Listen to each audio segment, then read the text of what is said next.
Good morning, everyone, and welcome to the second meeting of 2025 of the Economy and Fair Work Committee. Our first item of business is a decision to take item 4, a paper by the clerk on the New Deal for Business, in private. Are members content to take this item in private? Okay. Thank you very much. Our next item of business is the fourth evidence session of an inquiry into city, region and regional growth deals.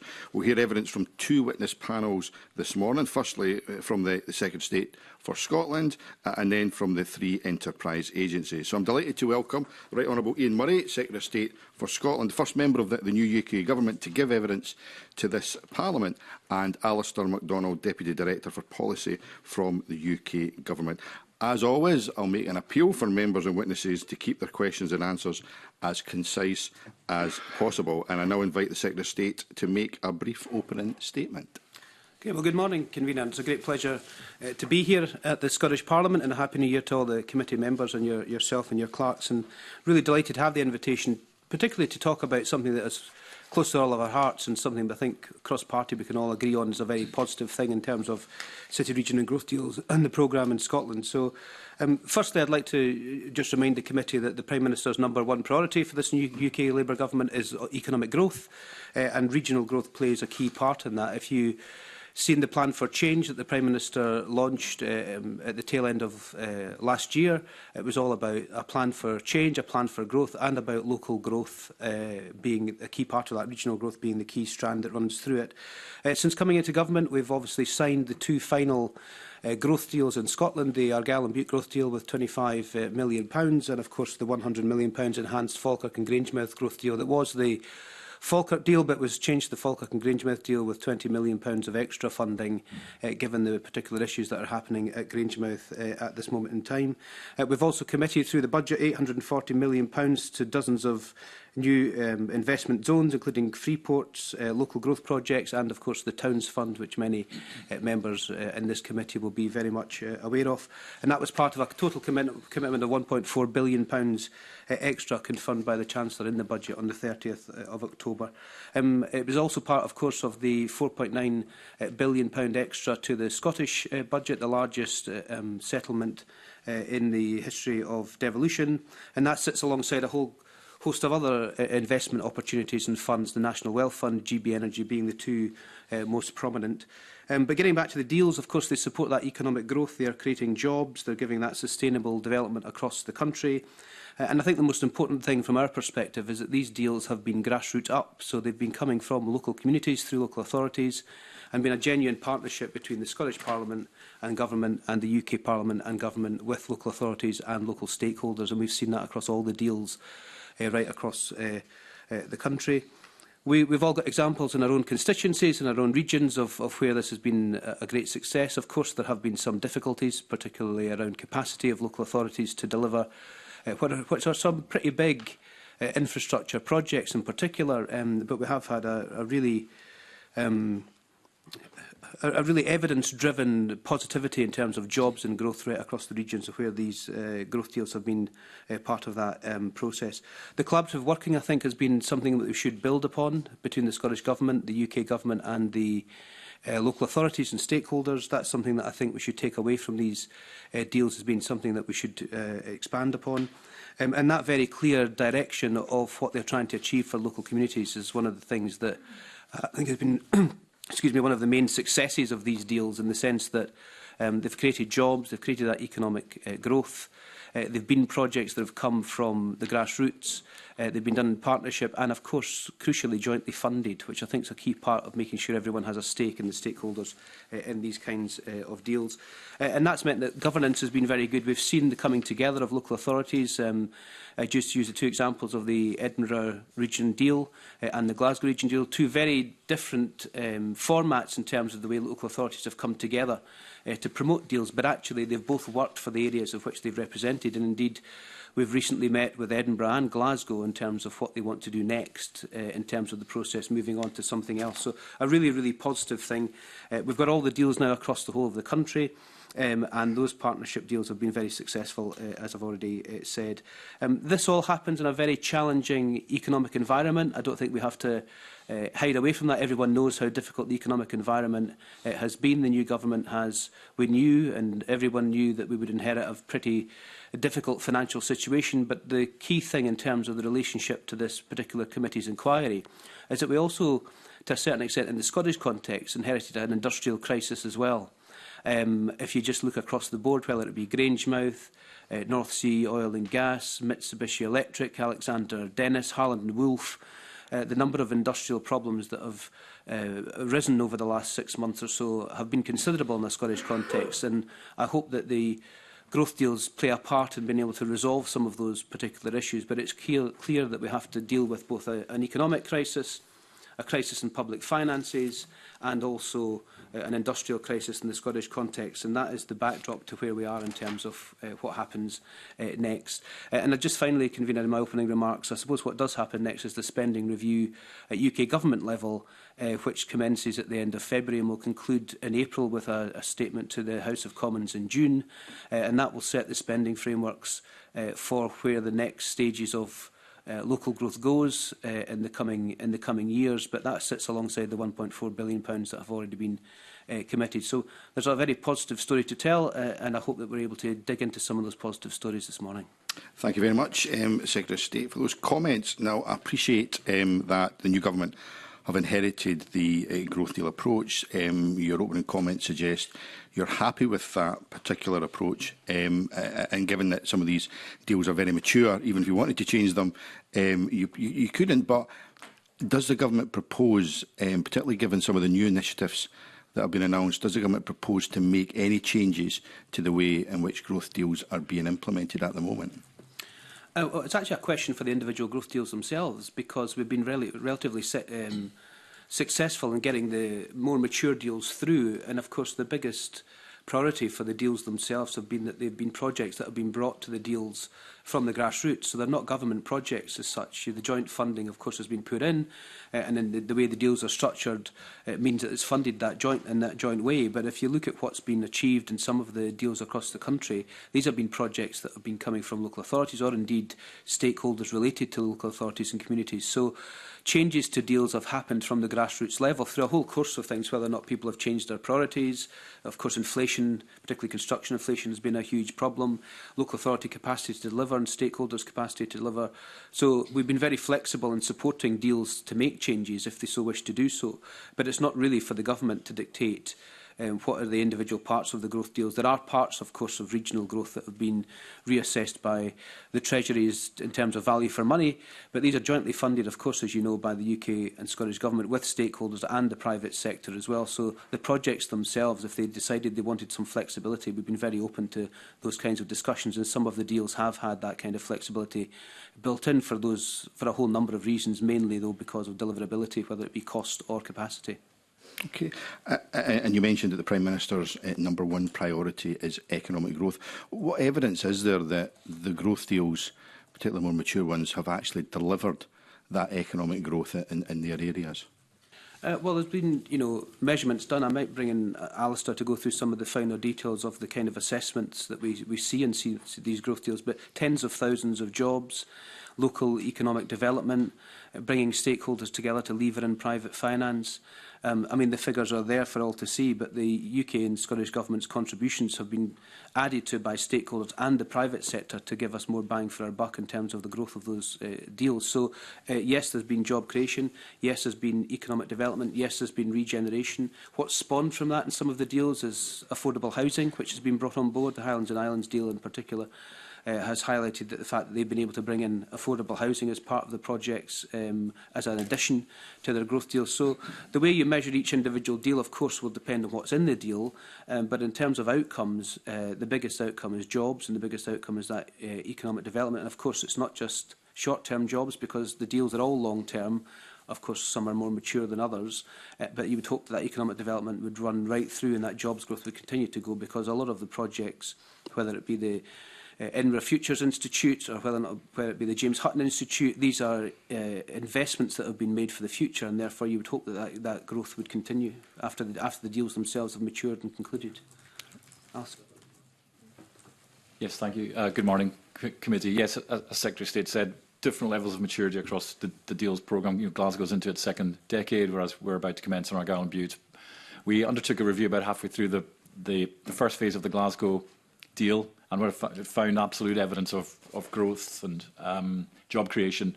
It also found that it needed a bit more time for that to bear fruit. So I think we'll see some of the long-term impacts as we go, but definitely building in that monitoring and that understanding of what works into deals. Everyone has a benefits realisation plan. I sat in on the annual board meeting for the Edinburgh and South East Scotland deal just before Christmas, and they had a very sophisticated, very exciting analysis of the impact they'd had across a whole range of areas. For other deals, that they're rightly focused on implementation, getting those off the ground, but we'll see that benefits realisation played in as we go, and there's lots to learn from the more mature deals as well for the ones to come. But yeah, range across jobs, across infrastructure. You can literally see bridges and the impacts they have in terms of joining up communities and Edinburgh Future Institute and other infrastructure. But an ongoing part of deals certainly is monitoring what impact they are having. Okay, thanks very much for that. Can I bring in the Deputy Convener? Good morning, and thank you very much for joining us. It's very much appreciated. In your opening remarks, you correctly referenced the wider macroeconomic situation, which is indeed extremely challenging. I can see that you've inherited a very difficult position, but some of the moves thus far arguably have made the macroeconomic picture even more complex and difficult, ultimately potentially leading to stagflation with the tax and jobs in terms of national insurance contributions and so on.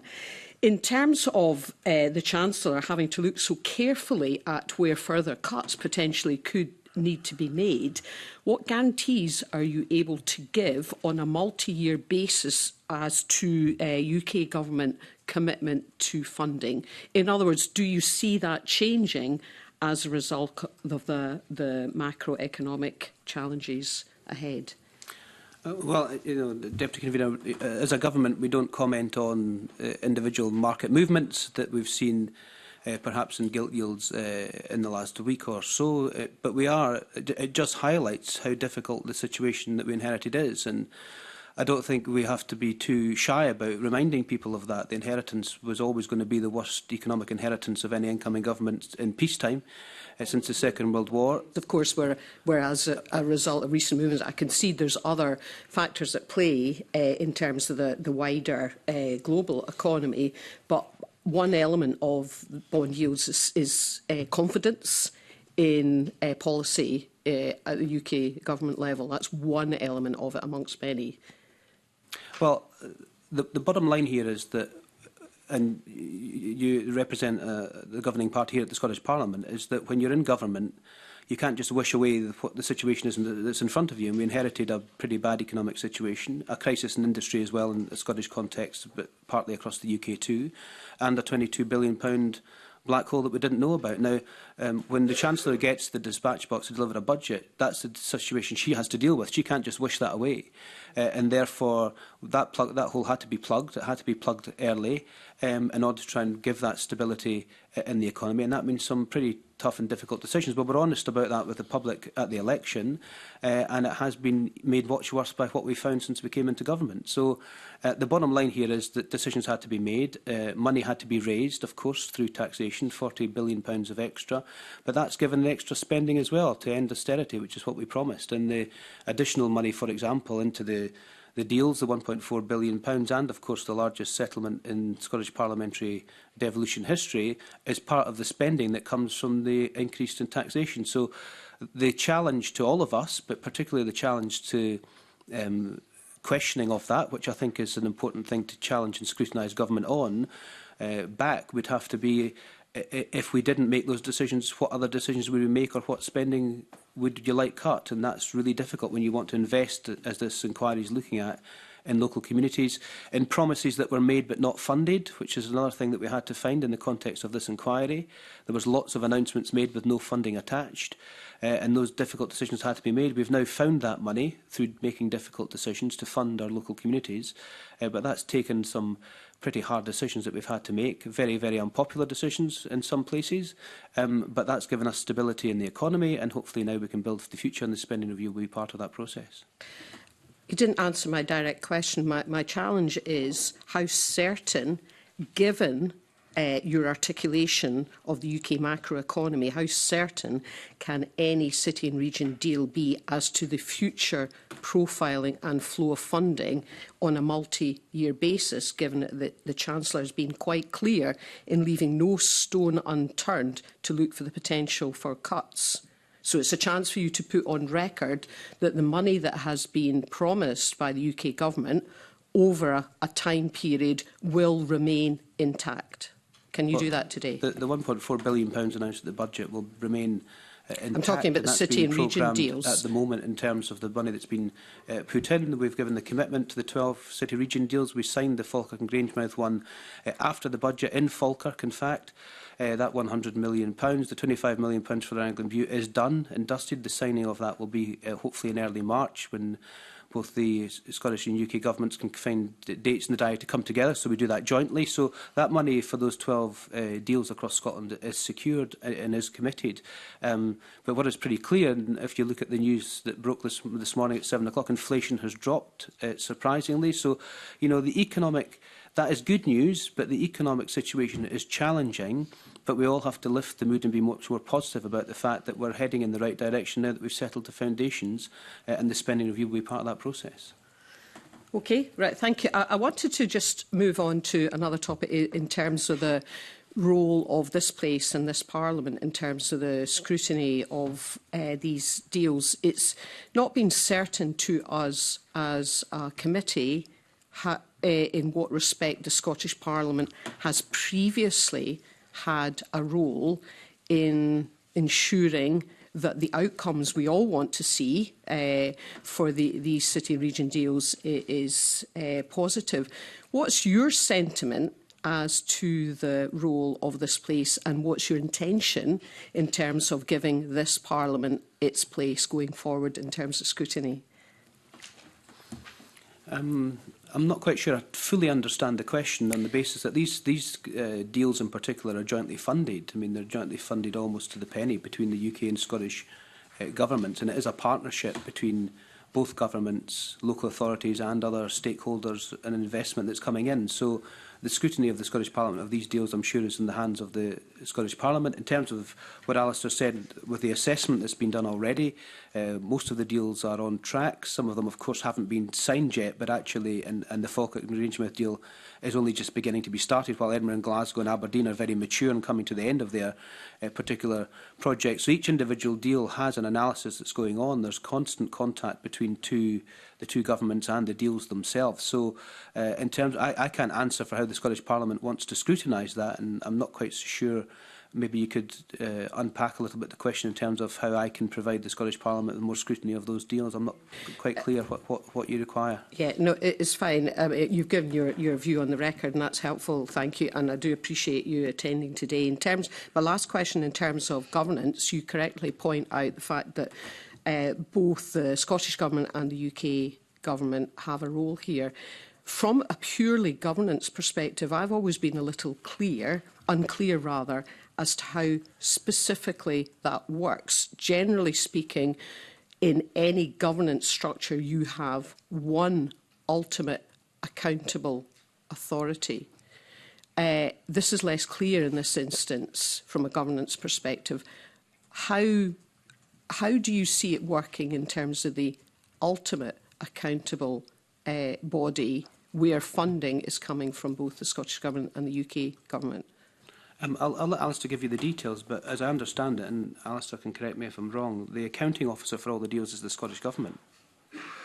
So the ultimate legal authority, if you like, is with the accounting officer, and the accounting officer for all of the deals is the Scottish Government. The money, as I understand it, goes to the Scottish Government and is then distributed to the deal partners. Okay, and therefore, in that case, my question equally stands, which I'm not asking for the further response, that should funding be withdrawn from the UK Government at a future juncture due to the macroeconomic challenges we've articulated, that would still remain the case. In other words, the Scottish Government would be remain ultimate accountability for delivery, but without potentially funding?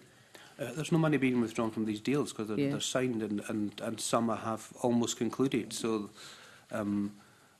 that's as big as a guarantee as I can possibly get. But in terms of the scrutiny and the accounting scrutiny of these deals themselves from a Scottish parliamentary perspective, the Scottish Government is the legal accounting officer for all of the deals. Is that correct, Alice?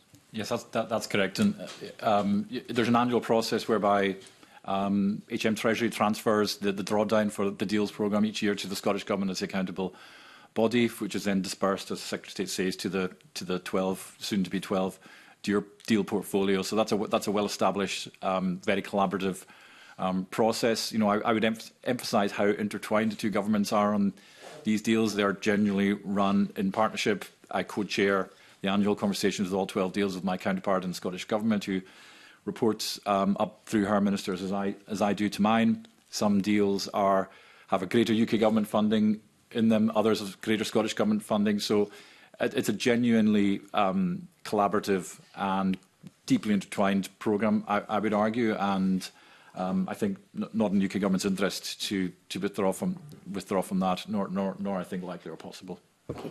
Thank you, Convener. Thank you, Michelle. Can I bring in Daniel Johnston? Thank you. So, that's wrong microphone.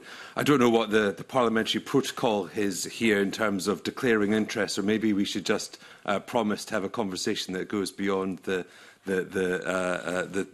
wonders of South Edinburgh. But anyway, Secretary of State, you've already alluded to the very difficult decisions the UK government had to take on taking office.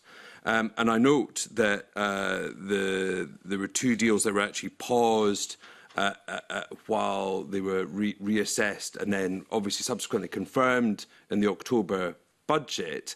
So I was just wondering if you could expand upon both what did you find on taking office in terms of the financial preparations for those deals, and what steps did you and the wider government take to actually assess the deals that were in train and establish that they were good value for money and would deliver on the objective of delivering economic growth? Yeah, I mean, I'm sure we can both agree, Mr Johnson and I, that Edinburgh South is the best place in Scotland, so we can sit and have a chat about that if you so wish, but I'm sure the convener would call us out of order, and there might be some challenge from other committee members.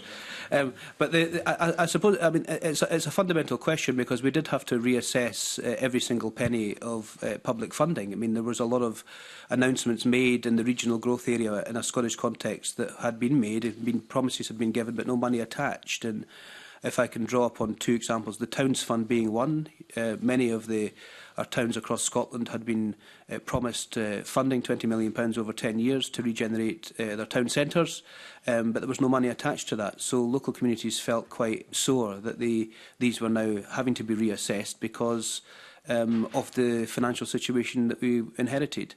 They were assessed, and of course we've now brought the money forward in the budget, and the £1.4 billion is £840 million of new money in terms of free ports, investment zones and regional growth. So there's a big pot of money in there now to enhance what we've already got. The Falkirk and Grangemouth growth deal was fast-tracked before the budget because of the issues at Grangemouth. It was very important to get that through with the additional £20 million, which is a £10 million contribution from each government, as an addition to bring up to £100 million for the Falkirk and Grangemouth deal to deal with some of the particular issues in that area, which are all well documented.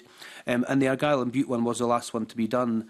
There was significant issues with the council in terms of having to sign advance contracts for the Rothsey Hall, which was one of the major parts of their project. And they had a big deadline that they had to meet in order to get the cost that they had been promised by the developer to help them with that redevelopment. So we had to try and fast-track that through. Thankfully now all that assessment's been done. The 12 deals across Scotland are now they're all signed, they're all covered. The Argyll and Bute one will be signed in March, and they'll now all start to progress. But as Alistair says, that assessment that's been done is not just a one-off process or an annual process. It's done constantly, because one of the biggest issues that we've found is the significant capacity in some local authorities to deliver this, and that's hardly surprising given local authorities have been under pressure with their own budgets and their own capacities now for well over a decade, and that is now showing through in the ability of some local authorities to be able to deliver what are pretty substantial infrastructure projects with some significant price tags attached. I mean, obviously, the city growth deals were developed by the last government. I was just wondering if you could outline kind of what different perspective the incoming administration kind of brings and how it views them, and if you could maybe identify if there's any sort of differences in approach as the new administration looks at city region deals and actually where they might go in the future. Well, I think there's probably three parts to the answer to that. The first thing is that the City region deals is not necessarily a UK government initiative, and given the 12 deals themselves have been developed from the grassroots up, using local partners in partnership with the Scottish Government and indeed other stakeholders like universities and the private sector. That kind of economic growth is very much part of the plan for change, because it's all about making sure there's growth in every part of the country, as the Prime Minister has laid out in that plan for change, and that regional economic growth is a key element of making sure we can drive that. So there's no real political point in terms of the differences that we see in terms of the process. And the reason for that is because it's a genuine partnership between the Scottish and UK governments. That's something we should build upon. The Prime Minister and First Minister have been very clear that resetting the relationship post-election was something that was his priority, both of their priorities, and I hope that the committee have seen that that is now being taken forward. Certainly Civic Scotland sees that both governments are now working together in the best interests of Scots. And that's really, really important. So that partnership is the second element of the answer to the question. And the third one is that it's about growth, which is the number one priority of the UK government. It's about jobs, which is the number one priority of the UK government in terms of that growth. And it's about every single part of the country, all four corners of Scotland, but all four corners of the United Kingdom in terms of that economic growth. And that's what these deals deliver. So what has surprised me most since coming into this post with speaking to the deal committees themselves and the way they've been set up is they're really enthusiastic about not just delivering the city deals that they've got at the moment, the regional deals that they've got, but actually what happens next. And they're looking at how they can work closer together, not just within their own regions, but region to region. And that's a really exciting thing in terms of how we can try and drive some growth in Scotland. I'm interested by the points you're making there in terms of the focus on kind of regional growth. And I think very much I'd take the view that growth is built at that level upwards. And you have an interesting, I think, vantage point, being able to compare across the nations and regions where these city region deals are being deployed. And if I may, I mean, I think that the difference being that in England, these were very much deals constructed to support the creation of combined authorities and kind of metro mayors. And we have a very different context in Scotland. And also, but when you look at the data, there's some quite interesting points. So, for example, if you compare growth in GDP per capita in Scotland, since 2007, it's been about half the rate of Manchester. In Scotland, it's been about 0.5% a year, whereas in Manchester, since 2007, GDP per capita has grown by 1.3%. Likewise, if you look at inward investment, the number of jobs created, according to the ONS, in Manchester in 22-23 was 5,800 compared to Scotland, where that was 3,400. So I wonder if you'd agree with me that we're starting to see quite different economic outcomes, region to region, nation to nation across the UK. And I was wondering what analysis had taken place to look at what the contribution of city region deals was and whether or not the different structures that they're applying to plays a role in those differences. The comparator with Manchester is really important because that's been done on the morality of Greater Manchester, which is really, really important. And if I can, the deal I know best, because we've taken discussions forward about where things go next, is the Edinburgh region deal. And the two things that have fallen from that particular deal is that the initial fear or the initial anxiety was that the cities would suck up the money and suck up the the infrastructure, because that's what normally happens. What's actually happened with the Edinburgh region deal is that Edinburgh's been the smallest part of where it's been delivered. So East Lothian Council, for example, is very enthusiastic about not just the current deal but what happens next. And part of that process in terms of what happens next is that regions are looking for more responsibility and the devolution of powers to be able to deliver it. So Edinburgh are looking at what they could do with a much greater impact if they had skills, training and transport. I think it's the three things they're looking for. And the ability to be able to then regionalise that for the benefit of their own circumstances. They also want to work together with Glasgow on sort of connectivity, because if you look at Edinburgh and Glasgow city deals as two units, if you joined them together on some aspects, they would still operate independently, particularly in connectivity with transport as an example. You can see how that sort of Manchester model in terms of connectivity can then be of huge benefit to the whole of Scotland. So I think the development of deals now in terms of the grassroots, what the deals are telling us is they want now the ability and the powers to be able to then take that forward. If we're able to construct a deal that's not necessarily even about cash anymore, but about giving people the responsibility for delivering on those regional powers, then I think you'd be able to see much more economic growth and much more impactful growth, because it will be much more grassroots-led of what individual regions and parts of those regions require, which in Edinburgh and Glasgow and Aberdeen, for example, are three completely different cities that also have some joint issues they could do across regions as well as interregionally. Thank you very much. I'll leave that there. Thank you very much. Daniel, can I bring in Willie Coffey? Good morning, Secretary of State. Just two questions from me, if I may. One on flexible funding arrangements with the changing economic circumstances we find ourselves in, and one on science and innovation aspects of the growth deals. We touched on the first question a wee while ago. Some of the projects in, for example, the Ayrshire growth deal have kind of fallen off the table. And it's just to ask you, in behalf of your government, would the funding still be in place should new projects emerge that might take up that slack, or would the funding be withdrawn given the circumstances that we find ourselves in? I think the Ayrshire deal is probably, again, Alistair can correct me if I'm wrong, but from my own perspective, the one that's been the most difficult to deliver. And I think that's for a number of reasons. One is the costs have significantly increased in terms of some of the projects. Secondly, just the capacity to deliver it in terms of the Ayrshire deal itself. And thirdly, the Ayrshire deals required, probably in terms of the context of the 11 other deals, the most flexibility. I'm not quite so sure that flexibility is... the Ayrshire deal partners themselves know where that flexibility needs to go. I'm not quite sure they're clear where they want it to end up. And I think that's been part of the issue. But we're working very, very closely with them. We've worked, the team in the Scotland office and the Scottish Government have worked very, very closely with the Ayrshire Council teams to try and find a way through that. There is no threat to that funding at this moment in time. However, with every week that passes, the funding by nature becomes smaller because of inflation and particularly construction inflation. So I don't know if Alistair wants to give you a little update on the Ayrshire deal, but it has been the most challenging one in Scotland, I think. Yeah, just to underline that 62 million is not lost. It's being repurposed. I think the two local authorities reached the decision that the space project that they were pursuing was no longer viable. It obviously takes a degree of time and investment to reach that conclusion, and they did so, and the decision to repurpose that was agreed with the ministers across the two governments. We're waiting for and working with the two councils on what proposals might come next. I'm down in Ayrshire in a couple of weeks, in fact, to meet the chief executives of the local authorities. There's been some challenges. On another part of the deal, a key partner withdrew, so there are some other changes required there, but we're working really closely with them to make those the most effective, impactful changes that we can. More to come on that.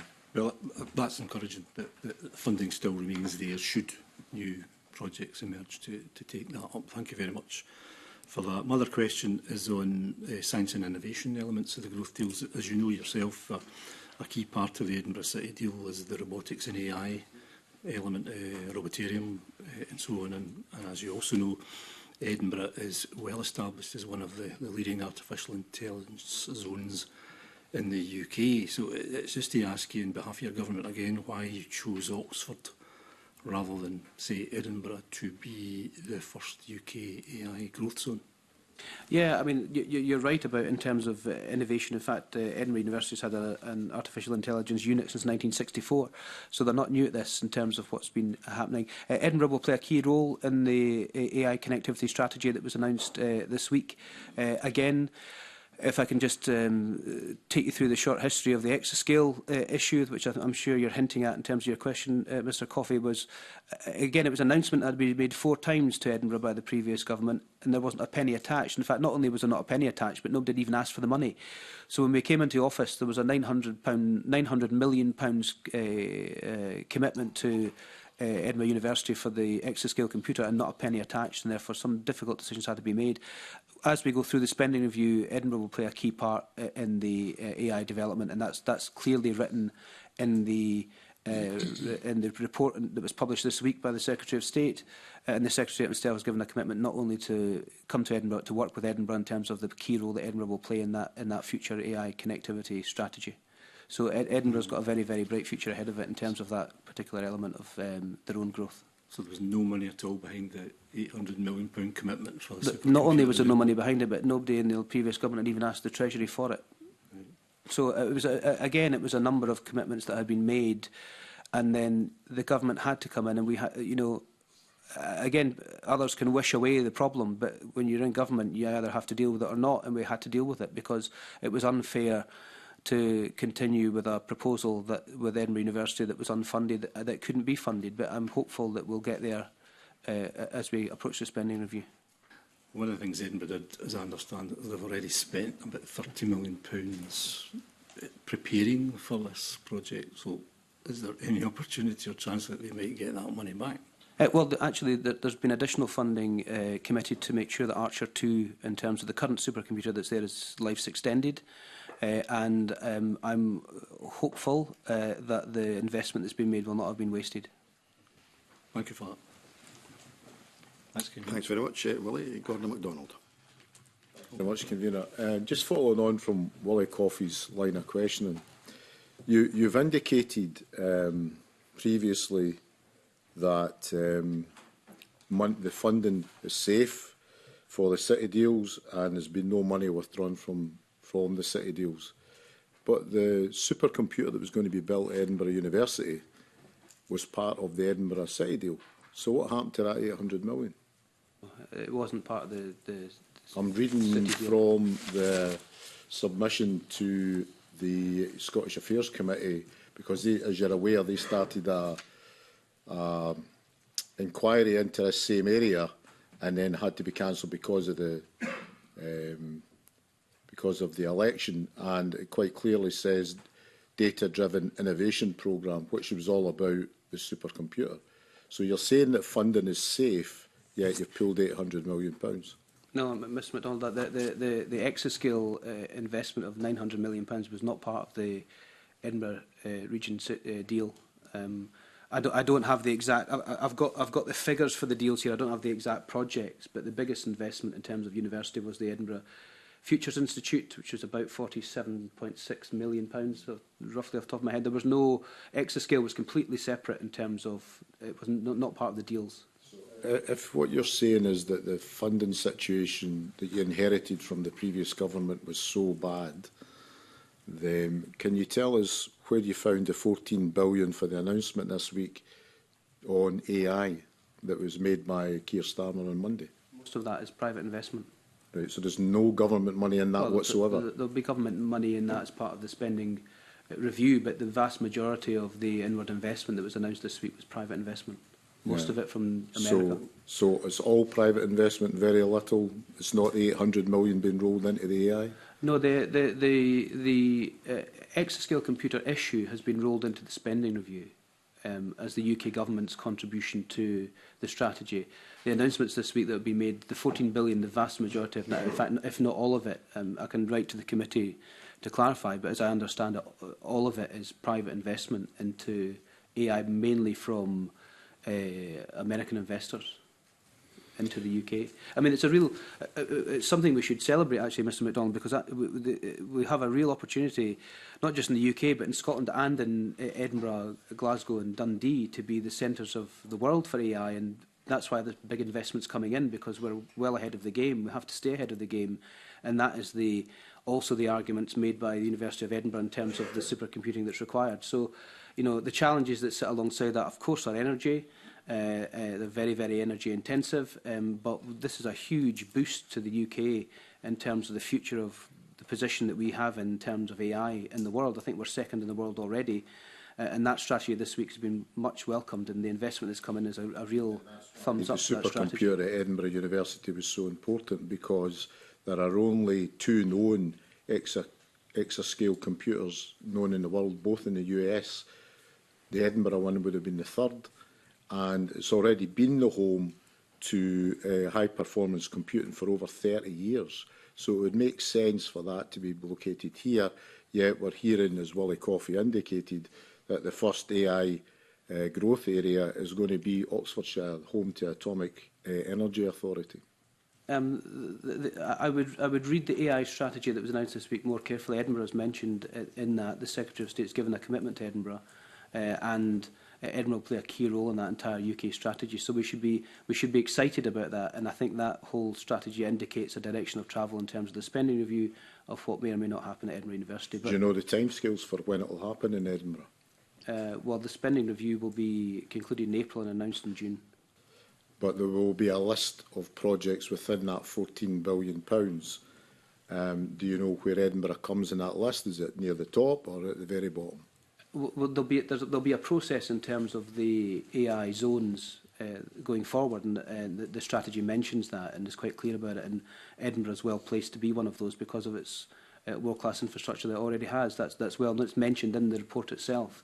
So, you know, let's get on with delivering this. Now, the important thing for that report is to get on now with delivering it. The money's coming in, the strategy is there, it's been welcomed by industry and higher education institutions. So it's now time to get on with delivering it, and that's the key takeaway from the Secretary of State's announcement this week in terms of that AI infrastructure. So, of course, the cost of delivering any project is impacted by construction inflation. So we've seen since 2020 construction inflation increased by 20%, and it's expected to increase by a further 17% in 2029. You know, all of the construction projects are impacted by Brexit, COVID, conflict in Ukraine, cost of living increase. Yet the UK government's contribution is fixed. So why should local authorities pick up the inflationary aspect, or are you happy to see projects de-scoped because of lack of funding? I don't think we've seen projects de-scoped already. There's made a little bit of reprofiling. Yeah, well, there's been a bit of reprofiling because obviously money comes in but isn't necessarily needing to be spent at that particular moment in time. We've been working with partners to make sure they can manage their way through that. That was why I gave the Rothesay Hall example earlier, because they had a fixed contract that had to be signed by September. The Scottish Government actually stepped in with their share of the funding in advance of the deal being formally ratified. So there are things that we could be doing as well. I mean, yes, construction inflation is something that we're not really in control of, but actually there's things like planning, regulations, decisions that can be made quicker at local level and at both Parliament's level to get things moving quicker. So I would encourage partners in growth deals who are having problems with delivery to continue to talk to us and to the Scottish Government about how they can make that position. No funding to meet that gap? At this stage, no, but I'm not aware of any projects that have suffered in terms of a reduction that have been required because of those kind of factors that you've mentioned. Is that correct, Alistair? That's good. That's correct, and it is an issue, especially in the islands, for example. We've seen some particular issues there, but we're working really closely with the programmes to prioritise within that and to help them manage some of these costs.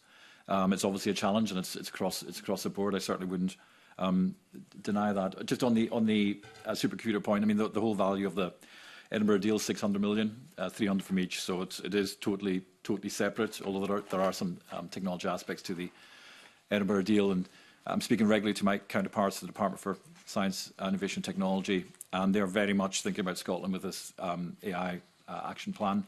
The supercomputer is one part, but there's lots of other aspects like data centres, for example, where they're really keen to potentially locate in Scotland. They need lots of energy, and so some of our post-industrial areas are really well suited to doing that. So they're actively scoping out where those might be located and the jobs that would come through that. So there's lots of different aspects to the plan which I think can be beneficial to Scotland. I'll leave it at that at the moment. Thank you very much, Gordon. Murdo Fraser. Thank you, Convener. Good morning, Secretary of State. I just want to ask a follow-up, if I can, on this question of AI, because I was very taken with the Prime Minister's speech on Monday when he set out the government's ambitions for AI, which have a great opportunity. And of course, as we've heard, the Edinburgh and South East Scotland deal includes the very successful data-driven innovation programme. But on the question of the supercomputer, I heard what you had to say about the funding issue. Isn't it the case that at the time of the general election, the budget of the Department of Science, Innovation and Technology was substantially underspent? I don't know the individual budget of the DSIT itself, but you know, these decisions aren't made lightly. They're not made in order to annoy people or to say, yeah, we can make them, so we're going to do so. These decisions were made because we had to make them, and it's been incredibly disappointing. And the inheritance that we had, Mr Fraser, was something we had to deal with, and this is one of the consequences of it. It wasn't just a supercomputer in terms of exascale. There was the Towns Fund.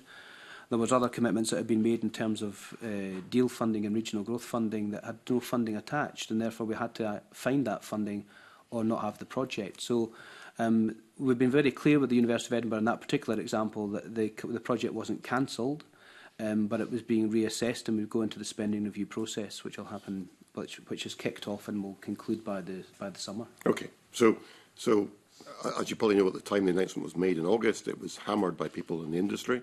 Chris van der Kuyl, the businessman and games entrepreneur, said it was an idiotic decision to cancel that project. What confidence can people have that that will actually come back and we will see that development, which is so important to Edinburgh University and the wider economy? Well, with all respect, Mr Fraser, I think the most idiotic decision was giving promises to the university that were unfunded, because you know you were cancelled. We were having to make these difficult decisions to pause these major infrastructure projects because there was no money to fund them, and that's a very honest thing to have with the industry and with the public. We said we would be honest about the situation. This situation was worse than we thought it was going to be, and therefore that had to be dealt with. And if a promise is made to an organisation to fund something with no money attached, unfortunately, that money either has to be found or the project has to be paused, and the latter is what happened in terms of the exascale computer at Edinburgh University. If you look at what we've done since, we're working very closely with Edinburgh. They've been constantly in touch with DSIT in terms of the impact. We've had Minister Valance has been here. We've had the Secretary of State himself has been here. I know that the Principal of the University has been constantly in touch with our office, but also with DSIT and other partners. So this wasn't the end of the process. In fact, it's the start of what happens next. And we're pretty confident that Edinburgh will play a key role, a central role in the future of not just AI, but big data. Okay, thanks. Maybe, Convener, I could ask a broader question about City Deal funding.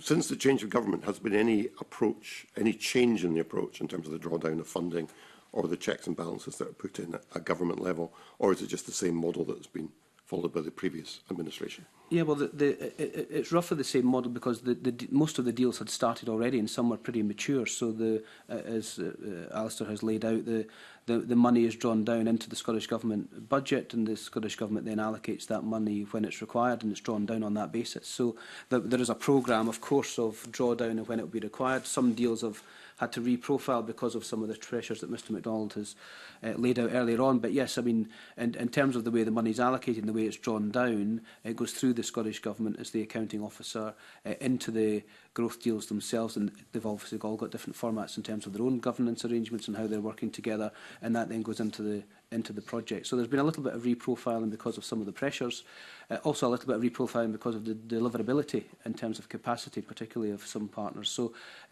all of that's had to be a very complex picture, but we're very pleased with progress, and maybe we only have a few outstanding issues. Highlands and Islands has been difficult because of some of the projects, and of course the Ayrshire one that Mr Coffey mentioned earlier on. But in terms of progress, we're pretty happy the way things are going, given the backdrop of some of the pressures. We do speak regularly with deals about the governance. We want it to be proportionate. Obviously, we need to ensure value for taxpayers' money from both governments. But equally, we want the deals to be as focused as possible on delivery and growth. So we have spent some time speaking with the deal programmes to look at where we could streamline and simplify and make as proportionate as possible some of our processes so that we get the information we need, but that, especially for small local authorities, that they can dedicate as much of their time as they can to delivery. So that's an ongoing process for us. And again, we do that very much jointly with the Scottish Government, who share our views on getting that balance right. Okay, thanks. Just one more question if I can, Convener. Seeing Secretary of State, as you mentioned, the Towns Fund. So in the area I represent, the City of Perth was due to get some funding for 3 quite important cultural heritage projects in the city. Has that money gone now, or is there still some prospect of that coming back? As I understand it, no projects have been cancelled. Some discussions have been done in terms of some of the individual projects of value for money. And again, these will be dealt with and addressed in the spending review. In terms of the Perth ones, you'll be well aware of, but there's also the V&A project in Dundee, for example, which was paused. So we've been very clear with partners that these haven't been cancelled, but there might have to be some.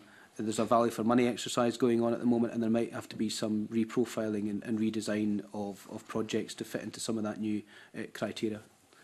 All right. Okay. Okay. Thank you. Okay, thank you very much. Murdo, Jamie Halcrow-Johnson. Thanks very much. Good morning. Just actually on that point, it's a kind of technical question. With the Towns Fund and the Levelling Up funding, does that money go directly to the councils, relevant councils, or does it have to go via the Scottish Government? In terms of the technicality, are all deals the same? I mean, as I understand, the money goes to the Scottish Government and then is drawn down by the partners when they require it. Of course, every deal has a different governance in terms of the way they've been set up. So some have been more successful than others, but I think that's the process that would always happen. Yeah, so some of these other funds are managed by other UK government departments, so that's something we can look into and revert if helpful. I'm just interested. We were talking about how the kind of funding flows. MHCLG hold a lot of these funds because they have the administrative responsibility. Okay. On the some of the regional deals, and I'm going to use a particular example that I used last week when we had the Cabinet Secretary in, the Corran Narrows crossing the Corran Ferry. Money has been repurposed or reprofiled, I'm not sure exactly the technical term, from that deal to cover infrastructure from the previous UK government. Announced that, and the Scottish Government have also done the same in terms of a new electric ferry. Do you have any concerns about the impact that might have on the overall objectives of those city or region deals? That we recognise that circumstances, situations are going to change, but given they were brought in for particular objectives and they're being changed, what concerns do you have on that? I'm not sure I'd use the word concern, actually, in terms of those particular examples you've given. I mean, what is one of the key components of the deals and the governance of the deals is their flexibility. And because the deals have been developed by essentially the grassroots and partners, we've been very flexible in saying if you do have to flex and you do have to change, then we look at that. It doesn't happen but without a process of properly scrutinising it and going through proper official channels, etc. Because obviously this is, as Alistair said, this is public money and we have to make sure it's spent properly. But because of the way in which the deals work in terms of being regionally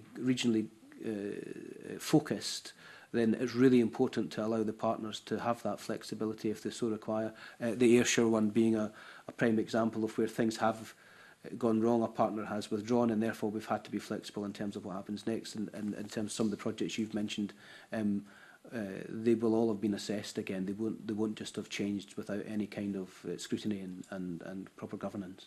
I suppose one of the concerns that I had, and have certainly been raised by with the local community, is that here is a local council-owned ferry that is now being replaced through a deal that is meant to do something else and different and create something different, rather than perhaps what the funding for it should have come through kind of the usual spending, perhaps the usual negotiations with Scottish Government. And I suppose does that flexibility, is that flexibility so flexible that it's allowing things that should be through everyday or common kind of spend suddenly becoming being used for that?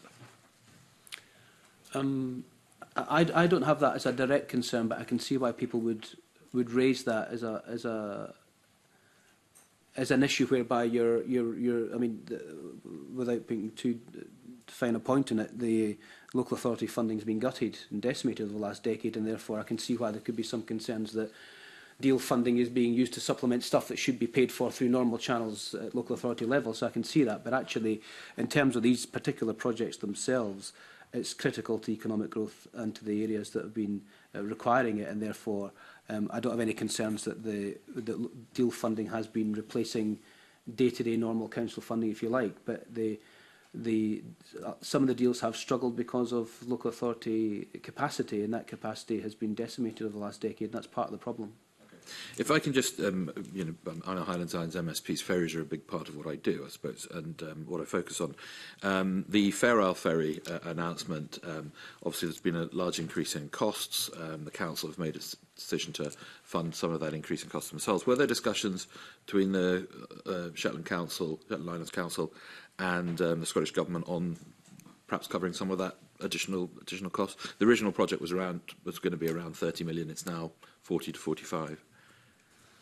I might let Alistair come in some of the details, but as I understand it, it's all being fully funded in one way or other. So unfortunately, the costs have gone up by so much, but we understood that the ferry was so important in terms of a project. So I think the gap's been covered. I think in both of these, it's very much led by the local communities as well. They choose to prioritise, recognising that challenge on where the money should come from, have chosen to prioritise some of this infrastructure given its essential nature, as you rightly say. They come back to the UK government looking for support in providing, helping kind of meet that gap. As I recall the discussions, I don't think they came back in terms of asking for more resources. I think they came back asking for the ability to redesign the phasing and also to redesign the deal in order to be able to meet the gap. Yeah, because timings was also, the deadline was also a concern at the time. Has that been reviewed, and has there been kind of support and movement on that? Yeah, I think it's all been resolved. And in fact, it's resolved to the extent that I think we've had the request in to go up to this soil cutting ceremony or something fairly shortly in the summer. So right. I'm confident that project's now motoring ahead, if that's not mixing up too many funds. Well, there's a good long ferry journey for you. Just lastly, if I've got one thing. I mean, we've talked about ferries in a local context in terms of Highlands. We've talked about, obviously, the situation. I mean, there is going to need to be a huge investment in ferries, new ferries and ferry infrastructure. In Orkney alone, it was estimated around 800 million. Is that an area that the UK government can see itself being brought into discussions about how that's going to be funded, given the record so far on covering or being involved in some of these projects?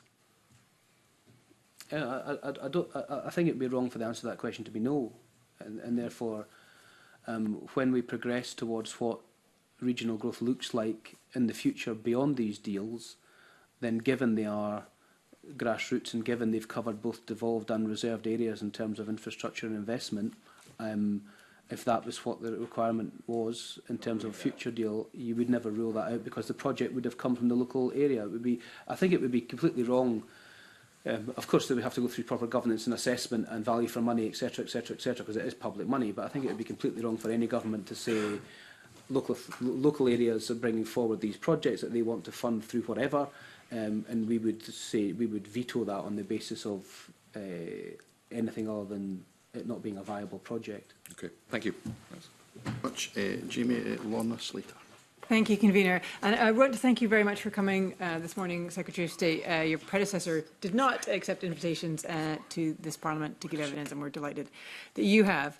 So this committee has taken substantial evidence on the benefits of collaborative long-term working between levels of government and industry, which some of these deals have supported, and many of the projects have been grassroots-led and prioritized sustainability and innovation. But it isn't true for all the projects.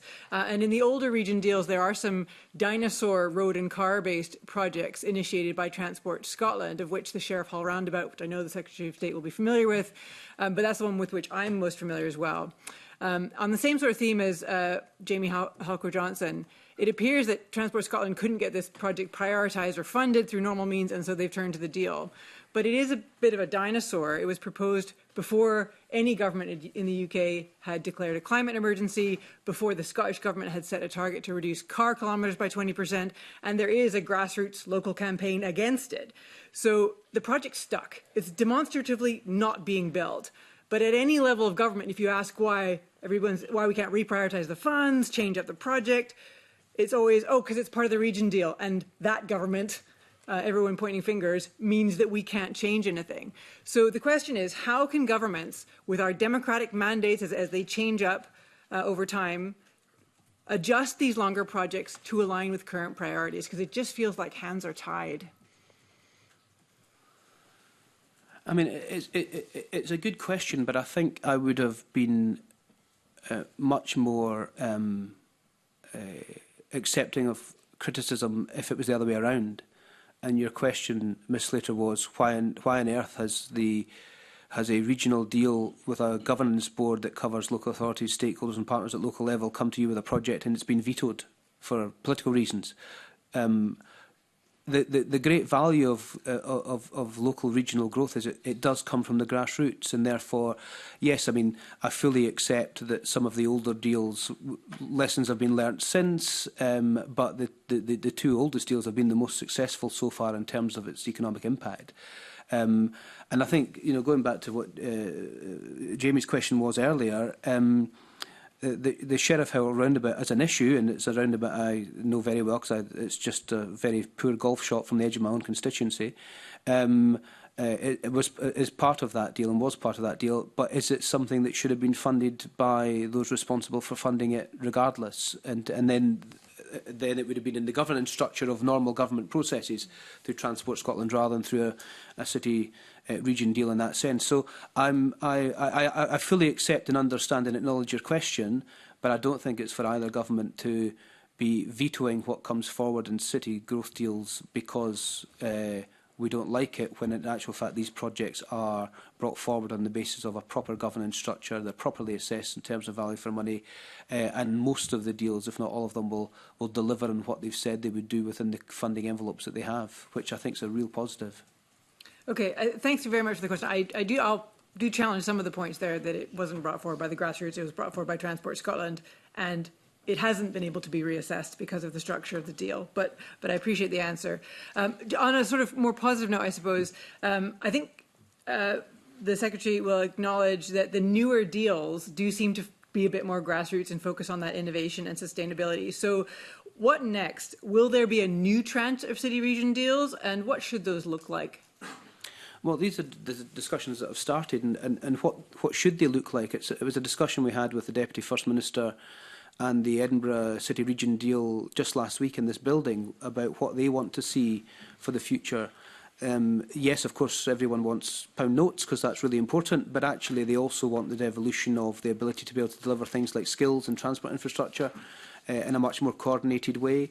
They want the ability to be able to bring forward projects that are much more attuned to local circumstances.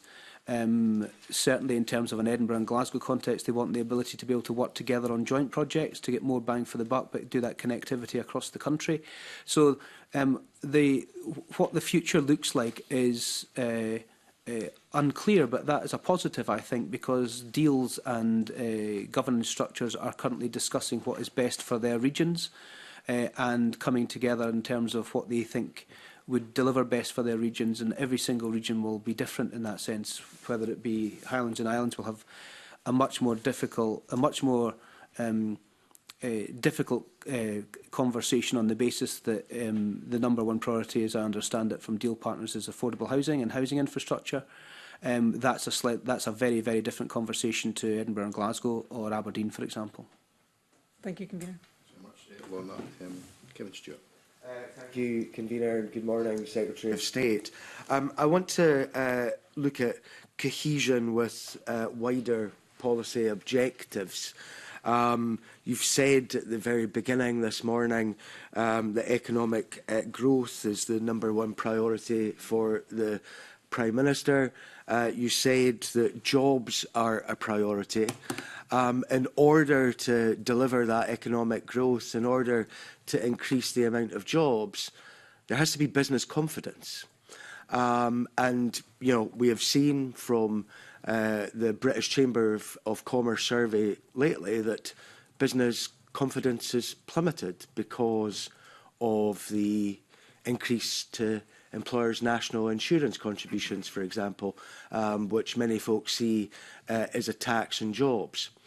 How are you going to regain the confidence of business to ensure that the likes of the private investment that went into the Aberdeen City and Shire region city deal can be emulated right across the board? Thanks for your question. Can I just firstly start by saying the Aberdeen City and Shire deal was probably one of the most successful deals from on the ground, not just levering in additional private investment, but in terms of what it's been delivering. And I think the model up there is something that we should be looking at in terms of what may happen in the future, to go back to Mrs Slater's questions in that sense. Look, the #1 priority for business at the election was stability in the economy and public's finances, and what we've tried to do as a government is deliver that. Now, we've tried to deliver that with two hands tied behind our back, and when the Chancellor got to the dispatch box on the 30th of October to deliver the budget, she started with minus £22 billion, so that had to be filled. And our public services were on our knees, and for the first time, I think, in electoral cycles, and I suppose if you look at incoming Labour governments, which is what I represent, so the thing I'm able to talk about, but back in 1997, we came in with broken infrastructure and broken public services, but a reasonable economy. And in 2010, in 1997, this time we've come in with both a broken economy and broken public services. So we've had to take on a pretty difficult inheritance, and that's meant difficult decisions. And fully understand the issues of business, but if we didn't have stability in the economy, there was no future ahead in terms of how to get that growth and get out of this doom loop that we've been in for the last 15 years or so. So it's really important for us to work with the business industry. We're bringing in lots of inward investment. There's been lots done in terms of supporting SMEs in permanent rates legislation in England, for example. And the whole skills agenda is something that's at the top of everyone's agenda, and something we want to resolve. So all of that is essentially what government's had to deal with in the last 6 or 7 months, and that hasn't been easy. So fully understand and acknowledge the concerns of business. I have yet to hear a coherent argument from anyone that says that they want all the spending and investment, but they can't give an alternative of how it's paid for, and that's just the reality of the situation that we're in. You said that you cannot wish away the problem, and I get that point.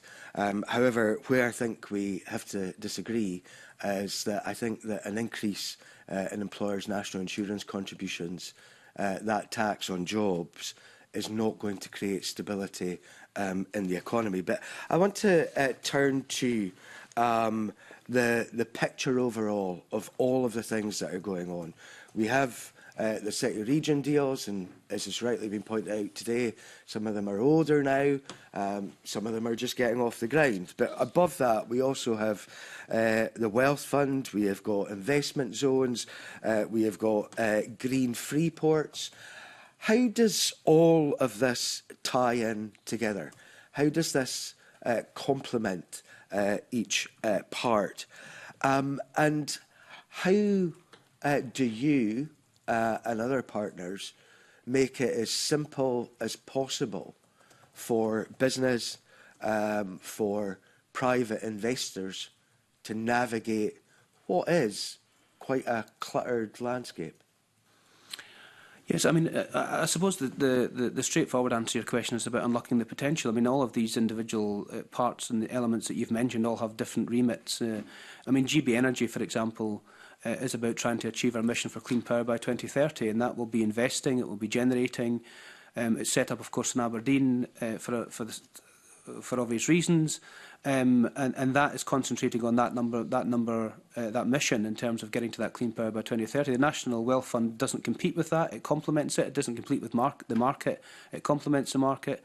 Scottish National Investment Bank is obviously part of that, but very much smaller, so they don't compete with each other either, and dialogue all the time. So. To relate it to your previous question, I suppose the single biggest thing that the National Wealth Fund and GB Energy have done in terms of their capitalisation is send out very strong messages to the market that the UK is open for business and it's a very investable place, and the government are backing the missions that we've put in place, that we have the mandate to deliver after the election, and that very strong signal has gone out. The challenges now, in terms of, as you say, the landscape of it, is deliverability. And the three biggest impediments to deliverability at the moment in terms of a lot of the infrastructure is planning, 1, regulation, 2, and skills, 3. So these are three things that sit alongside the big investment discussions and economic discussions about the big challenges that we now have. And there won't be an elected member in this room that hasn't had discussions with businesses and institutions who want to invest but are stuck somewhere along the line.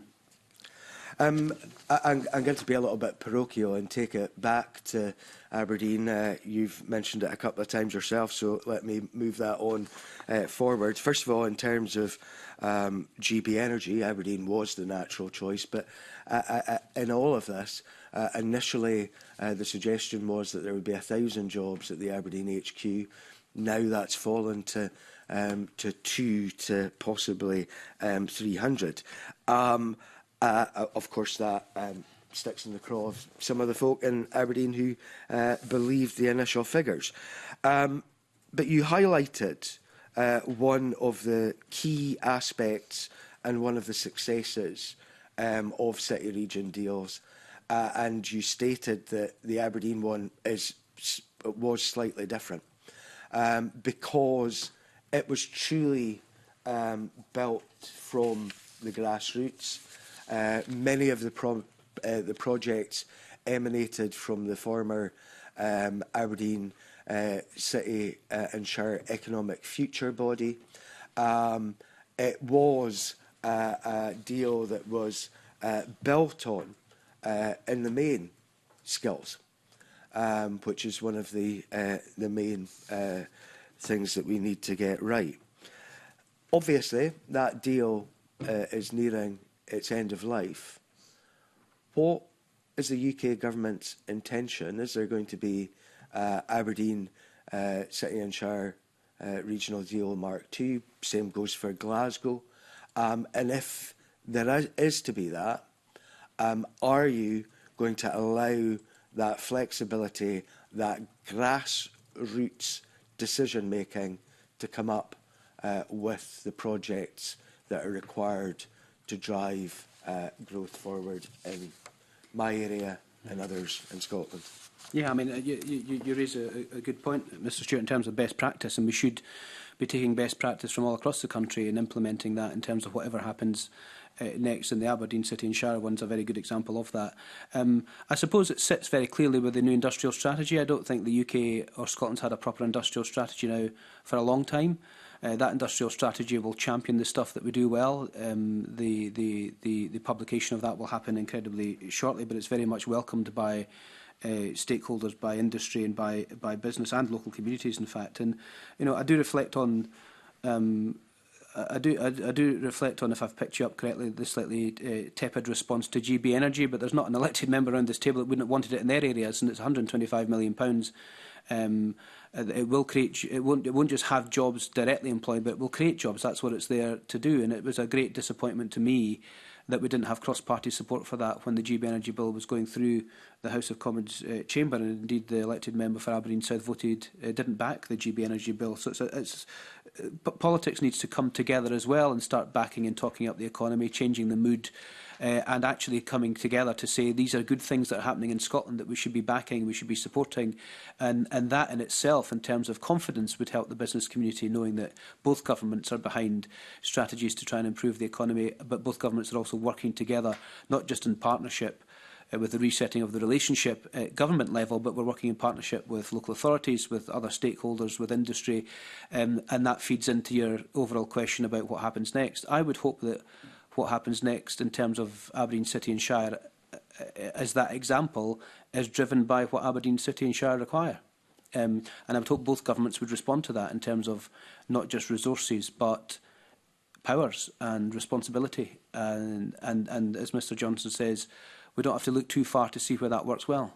And it's worked well in terms of some of the city deals in Scotland, but in places like Greater Manchester and Merseyside, it's worked incredibly well in terms of delivery for local people. So what Aberdeen City and Shire requires is just transition.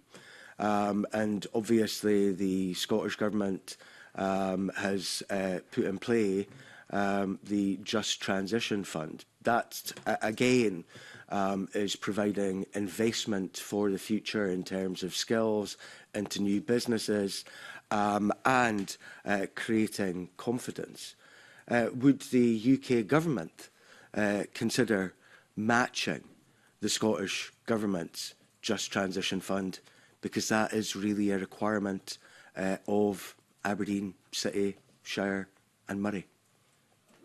Important for the people who are involved in the oil and gas industry, but particularly in the region of Aberdeen City and Shire, is to be pretty clear with them that we will be using oil and gas for decades to come, and it's a key component of our energy infrastructure and our energy needs. But we do have as a national mission of government to get to clean power by 2030.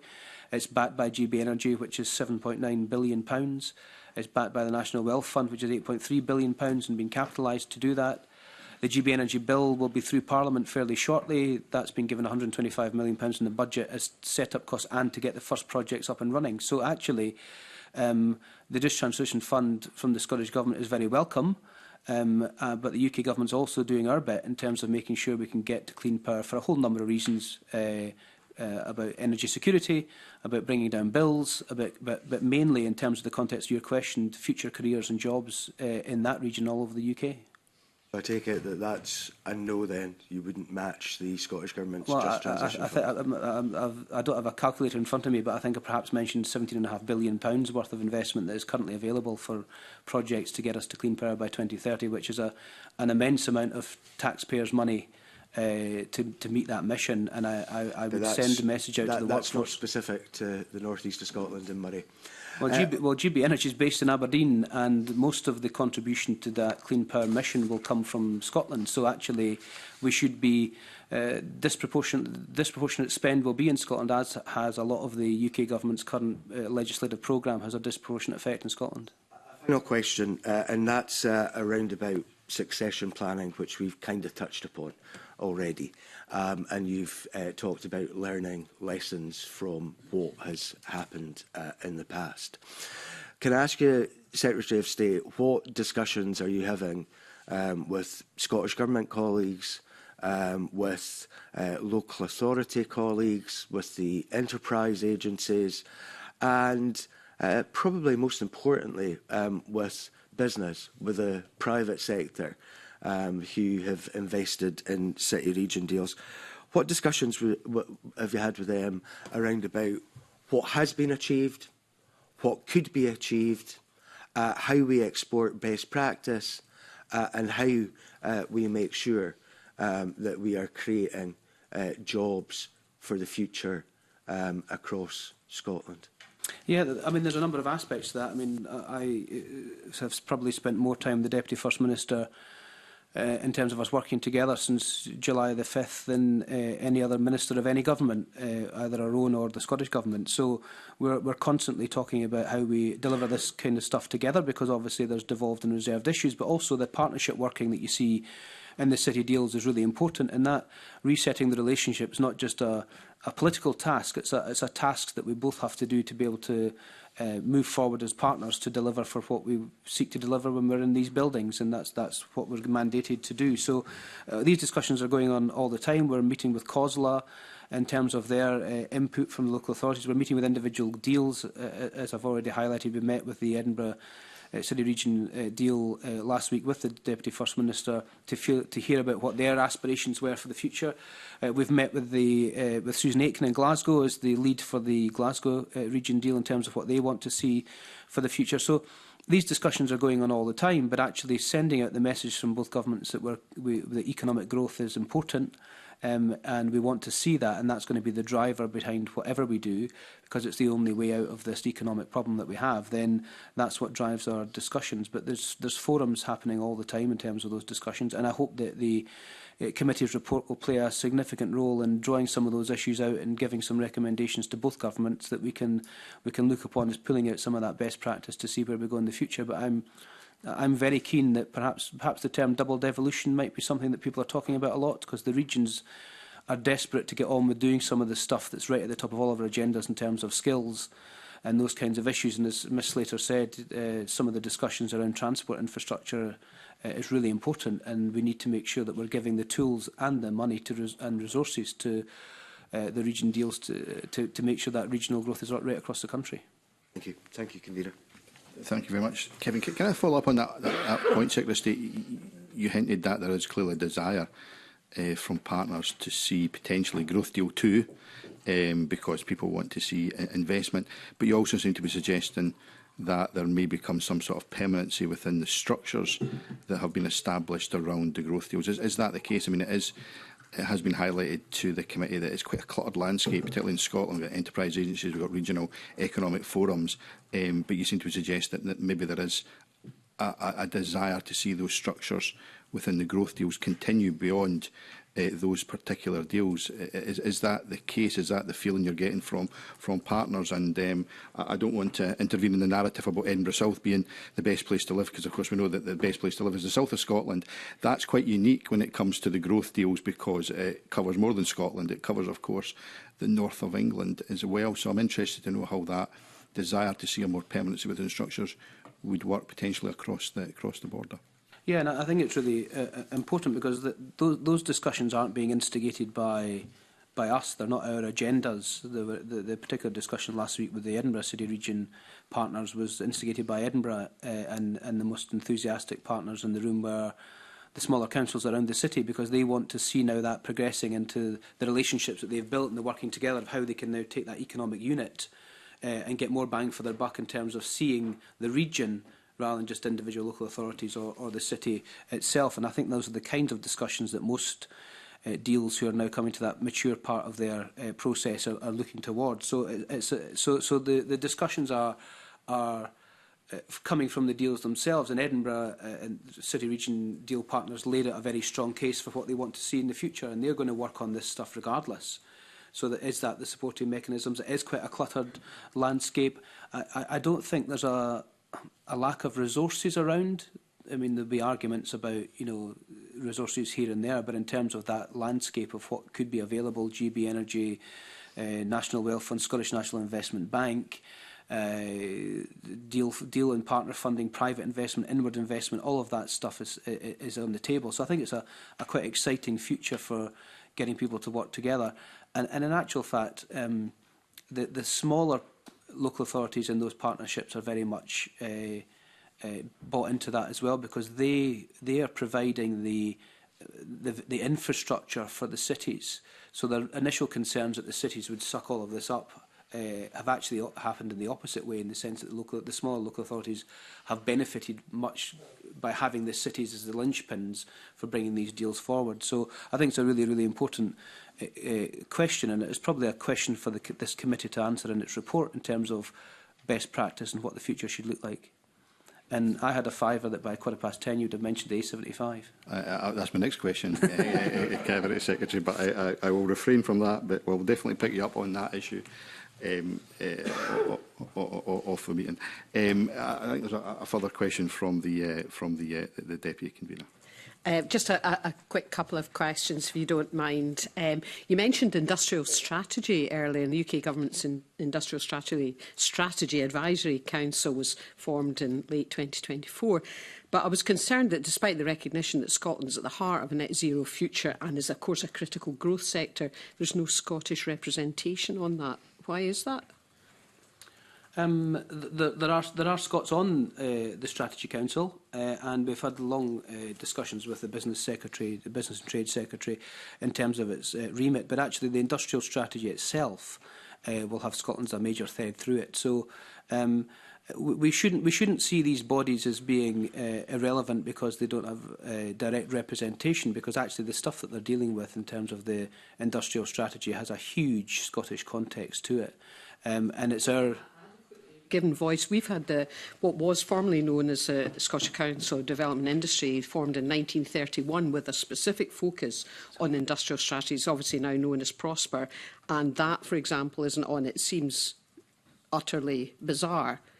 And in other words, will you commit today to looking at proper Scottish representation to make sure that Scotland is properly at the heart of a net zero future? That's one of the critical growth sectors. Yeah, as Alistair's just passed to me, Anita Frew, Scottish, who sits on the Strategy Council directly. So what I'm keen to do is the Strategy Council in itself and the industrial strategy has been a very collaborative exercise. And the challenge, of course, as you know, with government is to try and get government to work horizontally rather than vertically. And the industrial strategy is trying to cut through all of that. So that the reason that we have a mission-led government is because the missions aren't about siloed government departments, they're about everyone trying to work together to achieve them. And that's that's the challenge of of implementing the industrial strategy. So very much like the AI strategy that we spoke about earlier, or indeed GB Energy, or indeed the industrial strategy, the challenge for government now is not to set up the structures or write the reports and walk away. The challenge now is delivery. And that's going to be the key thing that we have to do in all of these aspects over the next 12 to 18 months is delivery, delivery, delivery. Governments are very good at writing reports. They're very, very good at setting up structures. What they're not very good at is delivery. And that's the number one aim of not just the Strategy Council, but the aim of having a proper industrial strategy. I completely agree, and that's why I think it's important that the body can deliver through Scotland and not just to Scotland and genuinely have adequate Scottish representation. Just to move on, because I appreciate your time, it's precious, I couldn't let today's session go by without raising the issue of Grangemouth, which of course you'll appreciate is extremely close to my heart. There's been much debate and discussion, but my primary interest remains in the light of what we are seeing going forward and a net zero future, that how we can protect and retain the skills base with whatever transition is put in place, and not just the skills base, that skills cluster, which also includes the important chemical cluster. Can you give a sense of your latest thinking on what the current situation is, just for the record? Thank you. Well, I don't want to go over the history, but the first time I met Alistair actually was at 9 AM on the Saturday after the election in the Scotland office to get a briefing on what was happening at Grangemouth. Because obviously the decision on the refinery, and I think it's really important to keep emphasising that the Grangemouth site is different from the Grangemouth refinery, because the site is much, much larger, and the refinery is a part of it, and a very important part of it, but really important to not confuse the two, which I think some of them, some partners have either done so inadvertently or deliberately. But and the situation at Grangemouth is a tragedy. I mean, the refinery closing is no doubt the worst possible news. But we had, I mean, days, but weeks certainly, in terms of being a new government to try and do something about this.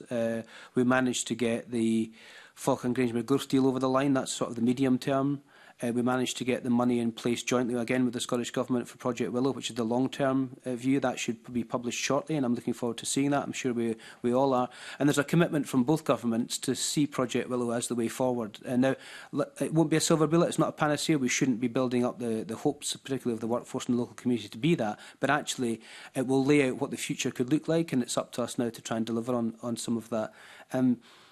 Convener, if you don't mind, I would just very briefly say that we had weeks the previous UK government and current Scottish government had 32 years combined. So we did all we possibly could, and it's a travesty that it's closed. I just wish we had more time. But just to finish off my point about specific actions that you anticipate to protect the skills base during a transition period, that's what I'm asking. Well, Alistair might be able to add something that's been happening this week. Yeah, we had a really useful session, Deputy Convener, last week at Forth Valley College. And I think we see a really important aspect of Scotland's office role is to bring together the various interested parties. There's a lot of different strands to Grangemouth. There's the deal, there's the Freeport, and two governments that play the local authority. And skills was absolutely central to that. It's obviously a devolved issue, but some of the same challenges are faced across different parts of the UK, and the Secretary of State heard the same from the defence sector just last week. So I think we're exploring how we can move forward a shared skills agenda, recognising that there's lots of really important skills at that site that could be deployed in other places. And indeed, we've been liaising between other interested businesses and Petro Ineos and Ineos to consider whether they could be taking on some of the staff who sadly will be made redundant. So we're looking at it from the bigger policy perspective, but also in quite a tangible way in terms of making connections and trying to help some of those individual people and their careers. And then the number one thing that I think is worth putting on the record that both the defence industry and the industries around the Grangemouth cluster have been saying is that reskilling is really important, and it's a really important part of the Withers Review. And if we could get the Withers Review, again, governments are very good at writing reports, they're very bad at implementing them. If we get the Withers Review off the shelf, dusted down and implemented, that's what the industries are currently crying out for. And we're very happy to convene and work with the Scottish Government to do what we can to try and get that implemented as quickly as possible. Okay. Thank you. Thank you very much, Michelle. And we may come back to you on that point, Secretary of State, because I know the committee are keen to do some work around the implementation and the changes on those the skills front. Back to the A75. I'm only joking. I'm only joking. That actually. That does bring us to the end of the first part of our evidence session today. Can I thank the Secretary of State and Alistair MacDonald very much for joining us today. I think it was a very thorough session and one that certainly will make a big contribution to this committee's work on the growth deal. So thank you very much, and I now suspend the meeting to allow for a changeover of witnesses. Thank you.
We now move to the second part of our evidence session this morning, and I'm pleased to welcome, first of all, Anthony Day, Interim Director of Place and Enterprise at the South of Scotland Enterprise Agency, Zoe Laird, Head of Growth Deals and Digital at Highlands and Islands Enterprise Agency, and Derek Shaw, Director of Scaling and Innovation, and Matt Lockley, Head of Partnerships at Scottish Enterprise.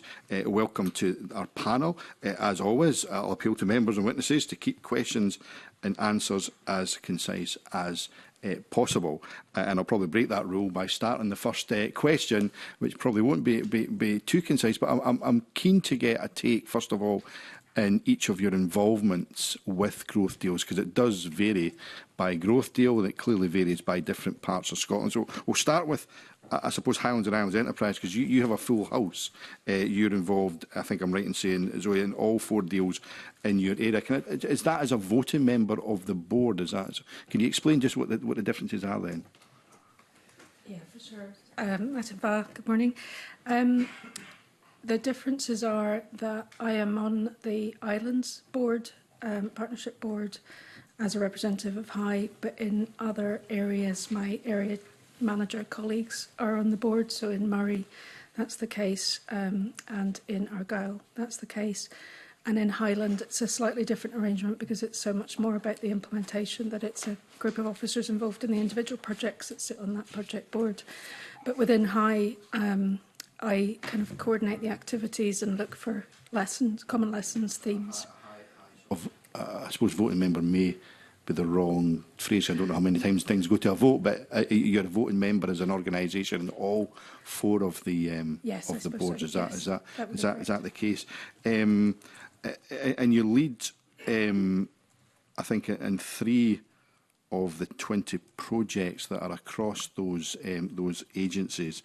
And in your evidence session, however, I suppose Highlands has been quite critical of the funding arrangements that sit with growth deals. You've highlighted the fact that the money goes to local authorities and that could mean potentially missing opportunities for greater collaboration because of that arrangement. Could you explain a wee bit more about what High mean by that?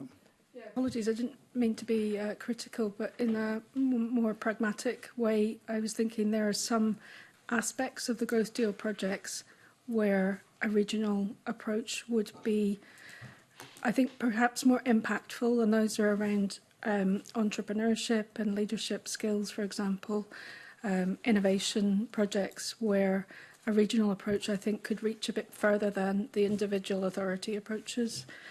So it was really on that. It's not to suggest that local authorities shouldn't have that funding, because they absolutely should and do great things with that funding. But in some aspects of the objectives of the deals, I think a regional approach would be stronger. Okay, thanks very much for that. Can I turn to Scottish Enterprise? You're involved in 8 of the 12 city and region growth deals. Is the reason for that purely because the geography of the other of the 4 you're not involved in sits with High and the South of Scotland Enterprise? Is that the case why you're involved in 8 of the 12 deals? That's correct, convener. Yeah. Yeah. Just on the South of Scotland one, I'm going to come obviously to SOCI in a second, but that deal was signed before SOCI existed. So is there a reason why the Enterprise Agency weren't involved in, I suppose, the board to then pass on to SOCI when they were established? I suspect we would have been involved in the early stages of that deal, and once the SOCI was established, the responsibility for leading on that deal would have passed, or deals would have transferred to them. And then just on the actual involvement itself, are you a voting member on the 8 boards that oversee the growth deals? So the governance arrangements for each deal is tailored to the individual requirements of that region. So, for example, in Tayside and in Ayrshire, we're a member of the Joint Committee and a voting member of the Joint Committee. But in others, we are not. But there's various different groups within each of the deals, including, for example, programme boards, thematic boards, regional enterprise councils, and we participate where appropriate in those other governance boards. Okay, thanks. I suppose same question to yourself, Anthony, in terms of the south of Scotland, because you cover obviously the borders and Dumfries and Galloway, but you don't sit in the board for that growth deal. I understand that the reason may be historic because you didn't exist when the deal was signed, but has there been no proposal to change that structure to involve SOSI in those decisions? So to answer probably your last part of your question first, no, there's not been any proposal. I suppose that could be something that we would suggest in the future that we might make a difference. It's certainly within one of the particular projects that we lead on, in the mountain bike. That would make a difference because it's a big project and we are leading, but it's very much in partnership with Scottish Borders Council, Dumfries and Galloway involved in it through the funding mechanisms. So I think to have a voting part on the board would be immensely helpful for something of that size. So it's definitely something we've been exploring, but we've not concluded that as yet. In terms of your first part of your question, convener, it is historical.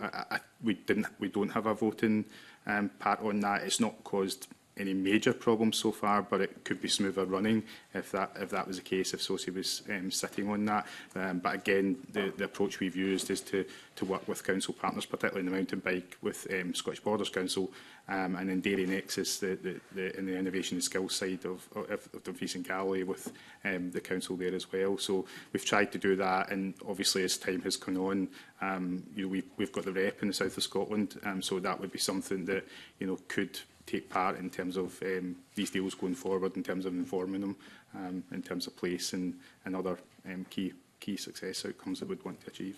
Okay, thank you very much for that. Can I bring in the Deputy Convener? Good morning. Thank you very much for joining us. I just want to ask some general questions in principle around your perspective of the funding for the deals. We know that the profile of them has been different. We know there's been historical differences and so on. But you may be aware that the Secretary of State for Scotland was in earlier giving evidence, and I was asking him about, in the light of the forthcoming review and the general challenges around the UK economy, whether that could conceivably have any impact on city deals going forward, given the Chancellor's expressed need to find money anywhere that she can. I just wondered how strong a sense that you have of commitment to multi-year funding, and also within that, the bringing in of private sector funding as well. How confident private sector funding will be if there's any uncertainty from UK government commitments to funding. So it's a general sort of question, and I'm not bothered who goes first. You can fight for it. Derek, you smiled. Thanks very much, Deputy Convener, for that question. So I guess that I would make the point that the public sector funding is absolutely critical for these projects and these programmes to be successful, and to have the confidence in terms of the availability of that public sector funding into the future and the duration of the deals to leverage private sector investment. I think from the projects and the deals that Scottish Enterprise has been involved in and supported, we are encouraged by the support across those projects from the private sector, but ultimately ongoing public sector support is absolutely critical to leveraging that private sector funding. Okay, thank you. Anyone else want to? I would just agree. I think to take one of our examples, a mountain bike and the bike park in particular will have substantial kind of private sector funding. So anything that can give certainty for the longer term would be absolutely great in terms of the public sector aspect of funding. That being said, every time we've gone and asked the question of government, it's always been positive of making sure that profiling and where we're at with the projects, and therefore where funding could likely be or where it might not be, has always been a good robust conversation, so that we are able to then go back to partners and give them some level of certainty. And following on from that, unless anybody else wants to come in. Oh, thank you. Yeah, do, Zoe. Thank you. Yeah, I was just going to add to that that we've been given a lot of confidence that the public sector funding from both UKG and SG are going to flow through. But I think we do need to recognise that there are still challenges in the profiling of that and the availability of funding as the years go forward. And as some projects get delayed for lots of complicated but good reasons, the profiling is a little more challenging for the governments to manage. And I guess there's potentially a risk that that might not come to fruition, but we're not aware that that's at all intended or actually coming to pass at the moment. I think everybody's working really well together to do their best to make the profiling work as well as it can. So I'd say it's just a risk in the future, but not something we think is a high risk. Okay. And going back to what you were saying then, Derek, in terms of how vital it is your private sector or the private sector partners are involved in various deals, presumably they'll be doing their own risk assessment because that convening power of commitment of public sector funding is so vital to bring in that private sector. Have you heard any concerns expressed by any of the private sector partners with whom you might have dealt across any one of the deals? Not specifically in relation to the commitment of funding going forward. I guess on an individual project basis, there's been pressures, inflationary pressures over the last couple of years, which has had an impact on, in some cases, on the viability of projects and needing to look at the outcomes and the impacts those projects will have in the context of those increasing costs. And the importance of continuing to bring in private sector investment is critical to that. So a lot of activity in cases where there has been inflationary pressures is centred around things like value engineering. How can the project still go ahead with public and private sector investment, but on a different scale? And I suspect colleagues may want to come in on some of the detail of how that is the inflationary environment affects the projects. But just to finish off on the funding elements, in terms of deal interaction, and I'm thinking about this in terms of profiling because public sector funding may move from one pot to another pot. We heard descriptors of that earlier. In terms of sort of deal teams interacting with other potential sources of funding or levelling up and thinking shared prosperity, there's Scottish National Investment Bank. We're not yet sure about the UK Investment Bank, how that's going to interface. But is that something that you're alive to, and does that pose either, alternately, any other risks or indeed opportunities? Zoe? So in the High Region, we've been liaising with, for example, the Capital Regeneration Fund from the Scottish Government, and they've been really flexible and supportive where some projects haven't met the deadlines, and they're also receiving funding from that fund. I think that will continue, and that's probably one of the major sources of additional funding from another team within Scottish Government. In terms of the banks, I think we're probably at too early a stage to say how that will go. So some of the offshore wind investments in ports, I think, is still at a very early business case stage. So it will be test of time on that one, I think. Anyone else want to? Thank you, Matt. Thank you, Deputy Convener. I think for most of the deals that we're working with, certainly all of the partners are very alive to the kind of funding challenges and take a very proactive approach to identifying alternative sources of funding and where possible, Scottish Enterprise supports them in that, either directly through our own opportunities to fund and co-fund and co-invest in projects, or through negotiating and brokering conversations with different funders. So I think we're very live to that, but I think the regional partners are also very much on the front foot in terms of having that long-term view of where funding might come from and being able to kind of position themselves well in terms of the deal projects and their longer-term regional economic strategies. Okay, thank you. Michelle. Daniel Johnson. Thank you very much, Convener. I think my sort of principal lines of questioning throughout our inquiry have been around how the city region deals fit within the kind of wider both policy but also governance structures. And I think particularly looking at both South of Scotland enterprise and Highlands and Islands enterprise, if I think about what city regions are designed to do, which is about regional growth, regional economic development, it looks a bit like what both of your organisations are meant to do. I mean, do you feel there is a sense of overlap? I mean, is there even a sense that actually your agencies ought to be much more at the centre of how these sorts of deals are designed in the first place, in terms of building a kind of a longer term continuity of this sort of investment and innovation? Very happy. Maybe take that first. Yeah, I think given we were born in 2020 and therefore not really involved in the kind of kick-off of it, I think any future deals we'd really welcome being more involved, and also the regional economic partnership that has that 10-year strategy, being able to bring that in. But what I would say in terms of where we're at just now is there is really good collaboration between the different partners, so the councils.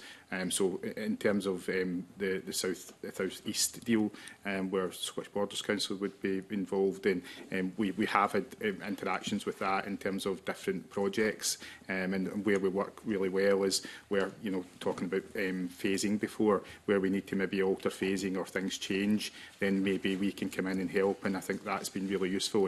And similar to what Matt said earlier, it's about just reacting to the situations and making sure you can find what you need at that point in time, because things will change over times, and we'll probably come to it in terms of inflationary, which is in terms of the mountain biking project for SOSI, that's been one of our biggest kind of challenges.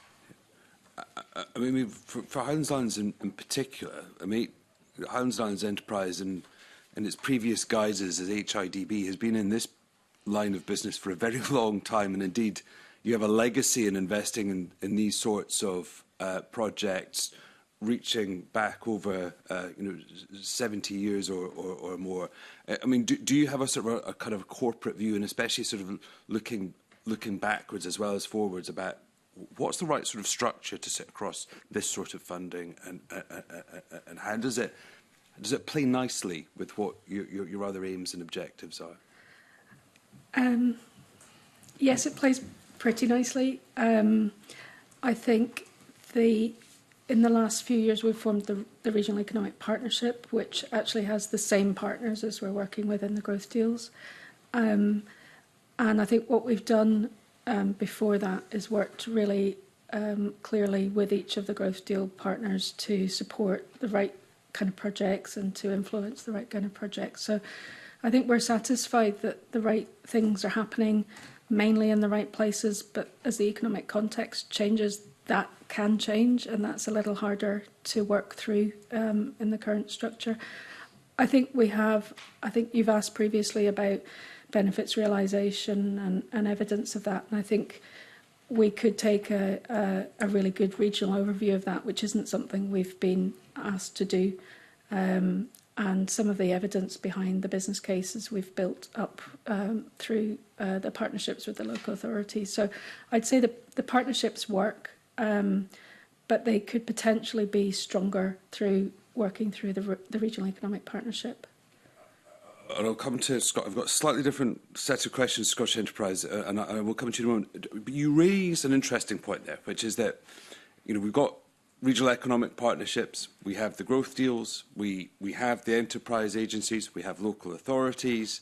You know, there are actually probably other kind of regional structures which are, you know, stranded because of previous tiers of government. Is there a sense that we need to maybe have just a little bit of a look at the opportunities to maybe consolidate some of these structures? Would that be an advantage? And you know, particularly, you know, as we look south of the border where we have combined authorities, you know, is there a sense that we could maybe kind of streamline, merge some of these different structures that we have that are playing in the same spaces?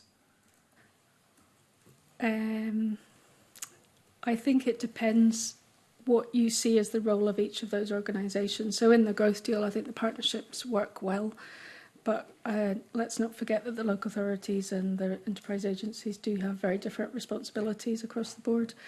I mean, some of the other partners that are involved, for example, the universities and Skills Development Scotland, they are involved in those partnerships to to a lesser degree directly, but they're still around and they help a lot in terms of looking across the national and the regional needs and trends. So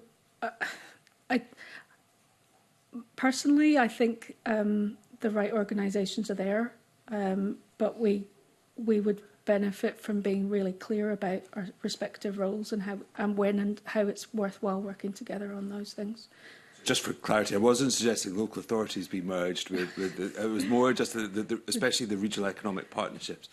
Coming to Scottish Enterprise, so Scottish Enterprise has a very slightly different remit, given that you're sort of less perhaps regionally focused than your counterpart enterprise agencies.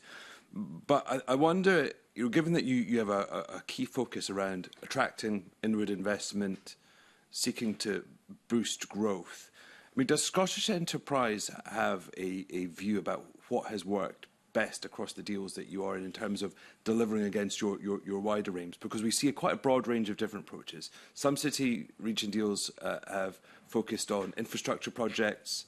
Others have set up sort of self-sustaining institutes like the National Robotarium, which now it's up and running will be self-sustaining. Others have very sort of discrete initiatives that essentially are just designed to last the lifespan of the project.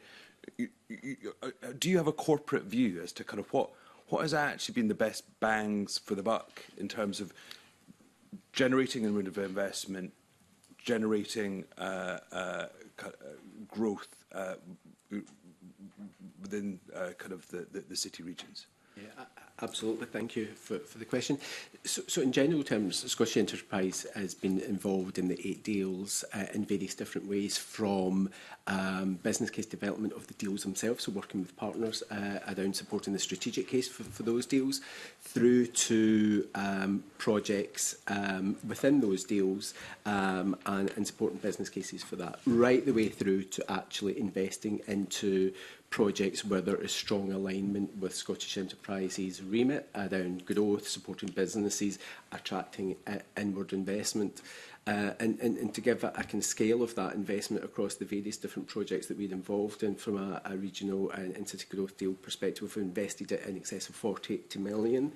And that's in those projects that we think will drive regional and national economic growth in areas where there's strong competitive advantage, whether it's sectors, whether it's infrastructure, whether it's low carbon, but again aligned to our remit and our overall objectives as an organisation. Apologies for that interruption. Clearly one of my colleagues needed a wake-up call. I was just wondering if... sorry, that's very cheeky. I was just wondering if I could ask you a sort of similar question. I mean, do you feel the city-region deals play nicely with the kind of the rest of your kind of lines of activity? Or are there things that could be done to actually improve kind of actually synergies and actually maximising the benefit we get from this sort of funding alongside the current lines of activity that Scottish Enterprise undertakes? So I'll maybe answer and then pass over to Matt. So I think the positive impact of the deals has been the collaboration between partners, so local authorities, the enterprise agencies and other agencies, including the private sector. So I think that has worked well. It's also focused around what are the regional priorities that are going to drive growth in that particular region, that then form the basis of the deals themselves and the project sets that sit within it. I think there's always an opportunity to look at the kind of structures mentioned at the beginning of the session around the joint committees. Across the 8 deals, there's 30 groups in existence to support these deals. Now, that's complex in itself, and I think there could be an opportunity to look at how, going forward, some of that is streamlined, but still taking the positive flexibility of adapting governance and processes at a regional level. Just clarify, I mean, are you suggesting that's maybe a space that the enterprise agencies could support with in terms of maybe coordinating that support or providing a kind of a shared services? Well, in a lot of cases, we sit on those boards and our involvement varies depending on the board and what the nature of that board and how we can add value. In some occasions, we provided programme management support. In others, it's input in terms of strategic thinking around the development of the projects themselves.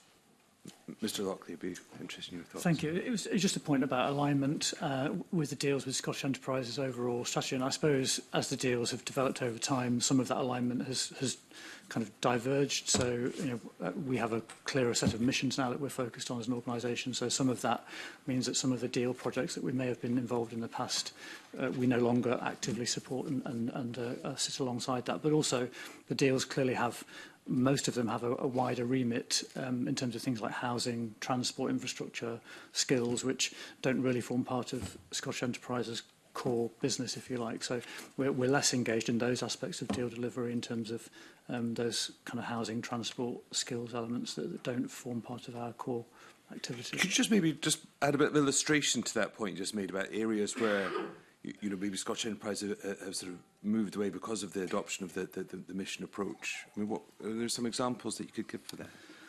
I think, so if you take, for example, I'll give an example from the Tay Cities area. So the Tay Cities deal has a programme of activity around tourism and culture, which we historically have been involved with, and we did have a tourism and culture focus as an organisation. But over recent years, with our move to kind of more sharp missions focus, tourism and culture as a sector isn't particularly a sector that we focus on in terms of driving growth. So our engagement in that sector and that programme board in Tay Cities is reduced because we don't have a kind of core activity set around that. So I think it's those, and I guess you'd expect that over a 10-year deal life cycle that our organisational priorities will change. Some of the deal priorities are set at the beginning of the 10 years, so I suppose you'd expect that kind of movement over a 10-year period. Thank you very much. Very much. Daniel, Willie Coffey. Thanks very much, Convener. Good morning, everybody. You might have heard the Secretary of State earlier in an answer to one of my questions about how flexible the funding arrangements are if some of the projects fall by the wayside.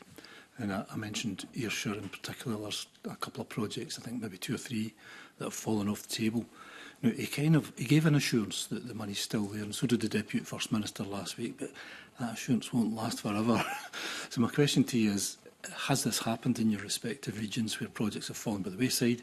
How quickly have you been able to adapt to replace those project concepts with something else so that you don't ultimately lose the funding that's perhaps been earmarked for previous projects? Anybody? Zoe? Thank you.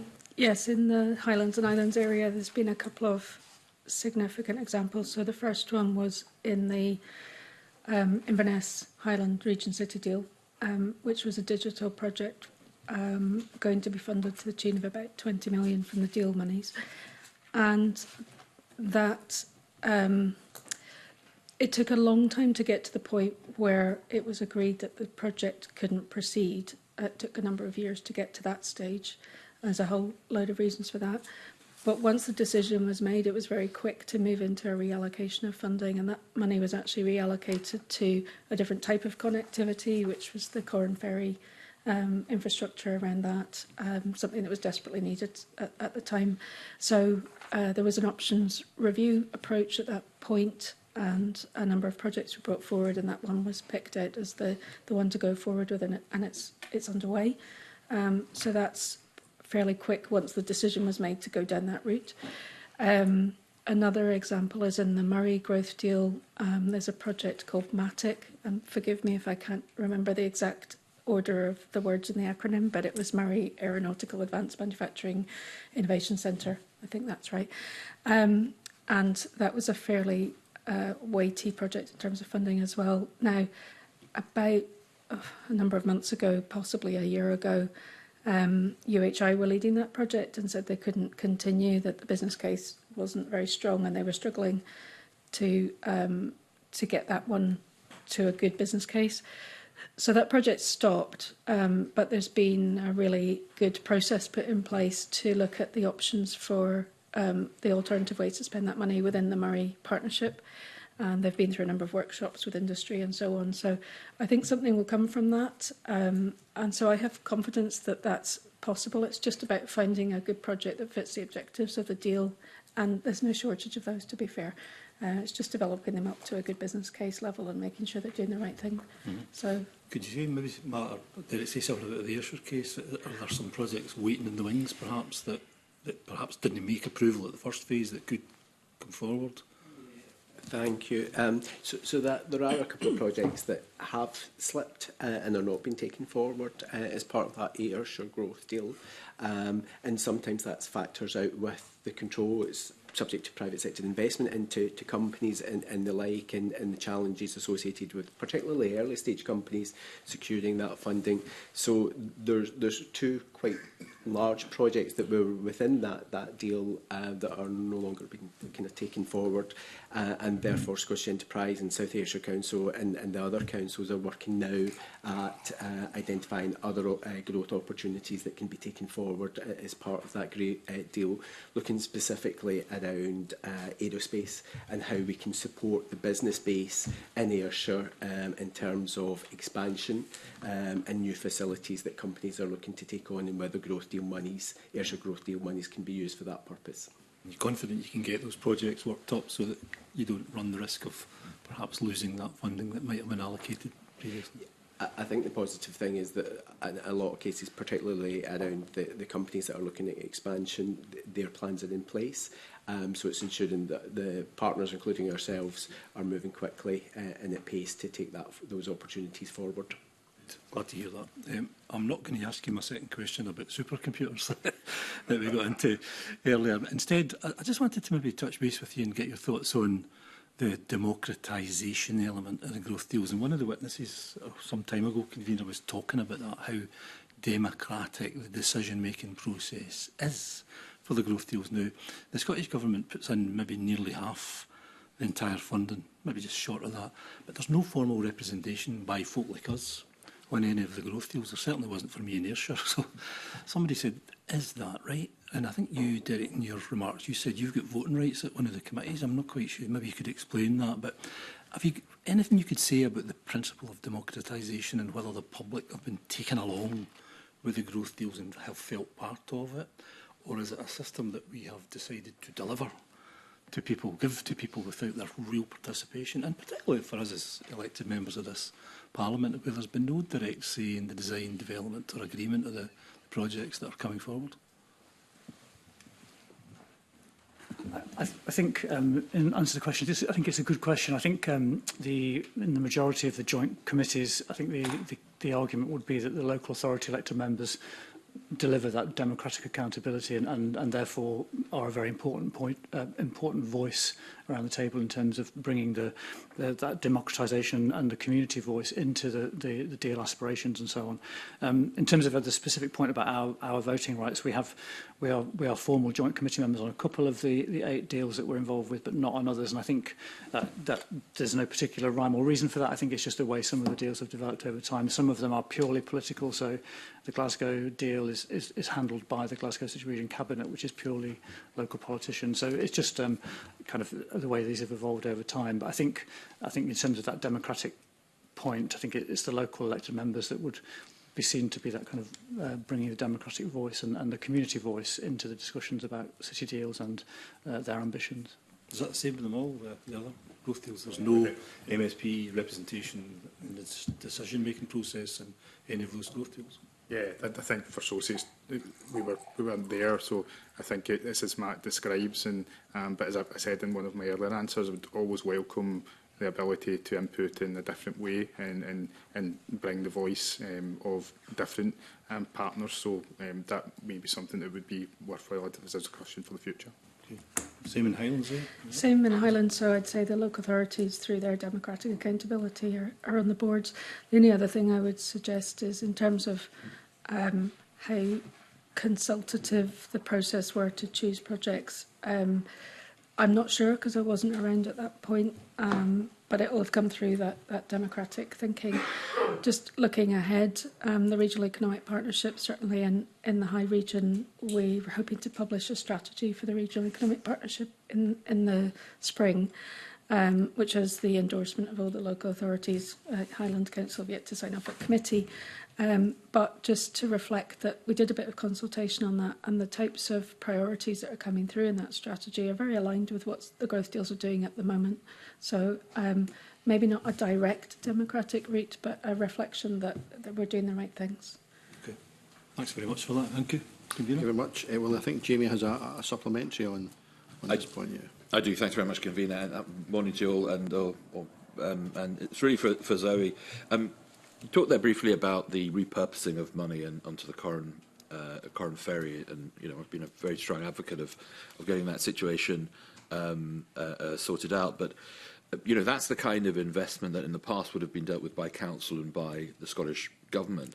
Firstly, do you have concerns that some of that money for those growth deals are being moved away from what they originally intended, and how that impacts, I suppose, on the overall deal being able to hit its objectives, and particularly when it's something around connectivity, and I know there were concerns about potential overlap between UK and Scottish government schemes, but has that meant that the original objectives on that connectivity angle haven't been met, or are you fairly confident they will be met, but it just may take longer? I think if you call it connectivity, it covers digital and transport, and therefore, yes, it's being met. Is it reaching as many people, perhaps, as the original allocation of funding? Probably not, but it's doing something very vital. As you say, had the funding been there in the local authorities to do that under normal circumstances, I think they would have been going ahead with that. The digital connectivity is still progressing. That was very hard to do in the growth deal scenario because of the government programmes that were in place. So they're still happening. So I think the upshot of that is that in terms of the number of people who benefit from the investment, it's probably smaller, but it's so vital that it's almost, how could you not do that, I guess. And I think what's really important in the Highlands and Islands is to remember that the number of people impacted by projects will be small because of the population density, and so it's not a reason not to make those investments. So I think on balance, it's doing the right thing, just in a different way, and the fact that the other money is coming in from the digital connectivity side is really helpful as well, and we're looking forward to getting those contracts underway. I suppose does it impact on the original objectives of the growth deal as laid out between the two governments and the council? I need to look at the detail of how they were laid out, to be honest. I think it's in line with the principle of that deal, which included a lot of transport connectivity as well. It's hard to say without seeing the detail, I'm afraid. Okay, thank you. Right. Can I bring in Kevin Stewart? Thank you, Convener. We've heard a lot around about some deals being more successful in bringing in private investment and private projects into deals. Can you maybe give us an outline of the part that your organisations may have played in ensuring that private investment came into play? Maybe starting with Anthony. Sure. I think given our numbers are smaller in terms of the number of projects we're involved in, but if I take the mountain bike and the bike park, it's not quite at fruition yet. But where we've played a part is with FLS and the council and private contractor who's looking to operate the bike park and make significant investment in that on the back of funding from the Borderlands deal. So I think that's where we would look to always and hopefully increase that going forward in terms of bringing private funding in where possible. So that's one example just now that we've been working on in bringing different partners together with a private sector funder. Thank you. Zoe, please. Yeah, I find that question quite hard to answer in some ways. The kind of market failures within the Highlands and Islands region mean that there's not necessarily a huge amount of private sector investment in the projects, albeit there are some exceptions. So I think Scapa Deep Water Flow up in Shetland, Orkney, it will be one that will attract private investment, just the nature of the activities going on there and the growth. In other cases, the projects are intended to create the market, and so that the benefits will come in the future. So I'm thinking of innovation centres, for example, where we invest, the growth deals invest in the buildings and the skills and so on, and then that grows into entrepreneurship and innovation, so bringing a later private sector role in there. So I think it's quite hard to answer.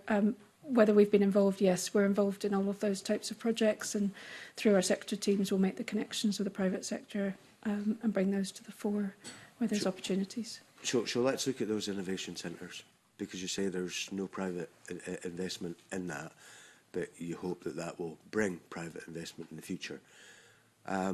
What part have you played, or other organisations within the growth deal, in getting private investors or private businesses' views on what is required, what they require out of these innovation centres? I'm afraid it's not my area of expertise. We've got an innovation team who deal with that, but through the sector teams and the innovation team, we'll be always taking soundings, if you like, about what private investors need and want, and we're kind of responding to that in our approach to the project. So it's part of the fabric of what we do, but I can't answer you directly, I'm afraid. Thank you. Scottish Enterprise, I don't know who's going to come in that private sector question. Yeah, thanks, Eric, please. Mr. Stewart. I guess there's kind of 3 points I would make in kind of general terms. So the first point is our input and involvement into building the business cases for the individual projects, because unless you build a strong business case in the strategic, economic, commercial and the financial case for individual projects, then you'll struggle to get public or private sector investment. So we've been very proactive in a number of areas in terms of business case development. I think that the second area is around then identifying where there's gaps in the provision of funding for a particular project, and being able then to say and identify potential investors and partners that could come in from the private sector. And some of that is about viability gaps. So if there's a project, private sector could be interested in a particular project, but there remains a viability gap. How can the public sector, using growth deal monies, and in some occasions in the Scottish Enterprise Investment ourselves, reduce that viability gap to unlock that private sector investment? And then I think the third element is around then using our networks, both at regional, national and international levels, in terms of our colleagues in Scottish Development International, to identify and engage with potential partners and investors that could be interested in working alongside the growth deal partners to invest into our projects. Thank you. You may have heard me question the Secretary of State around about all of the different things that are going on at this moment in time: wealth funds, investment zones, green free ports, as well as the city region deal. It's for some a little bit fragmented, and for many it is hard to navigate all of this. What part do your organisations play in terms of helping the private sector navigate all of this, so that we can, persuade them to boost their investments and help them through what are often sticky roads to get to the place where we all want to go? Derek, do you want to go first on that one? Yeah, thank you. I think first and foremost, it's within our organisation having clear visibility on those various different funds that are out there, both from the public and the private sector, and being aware of the purpose of those funds, the criteria for which they've been established.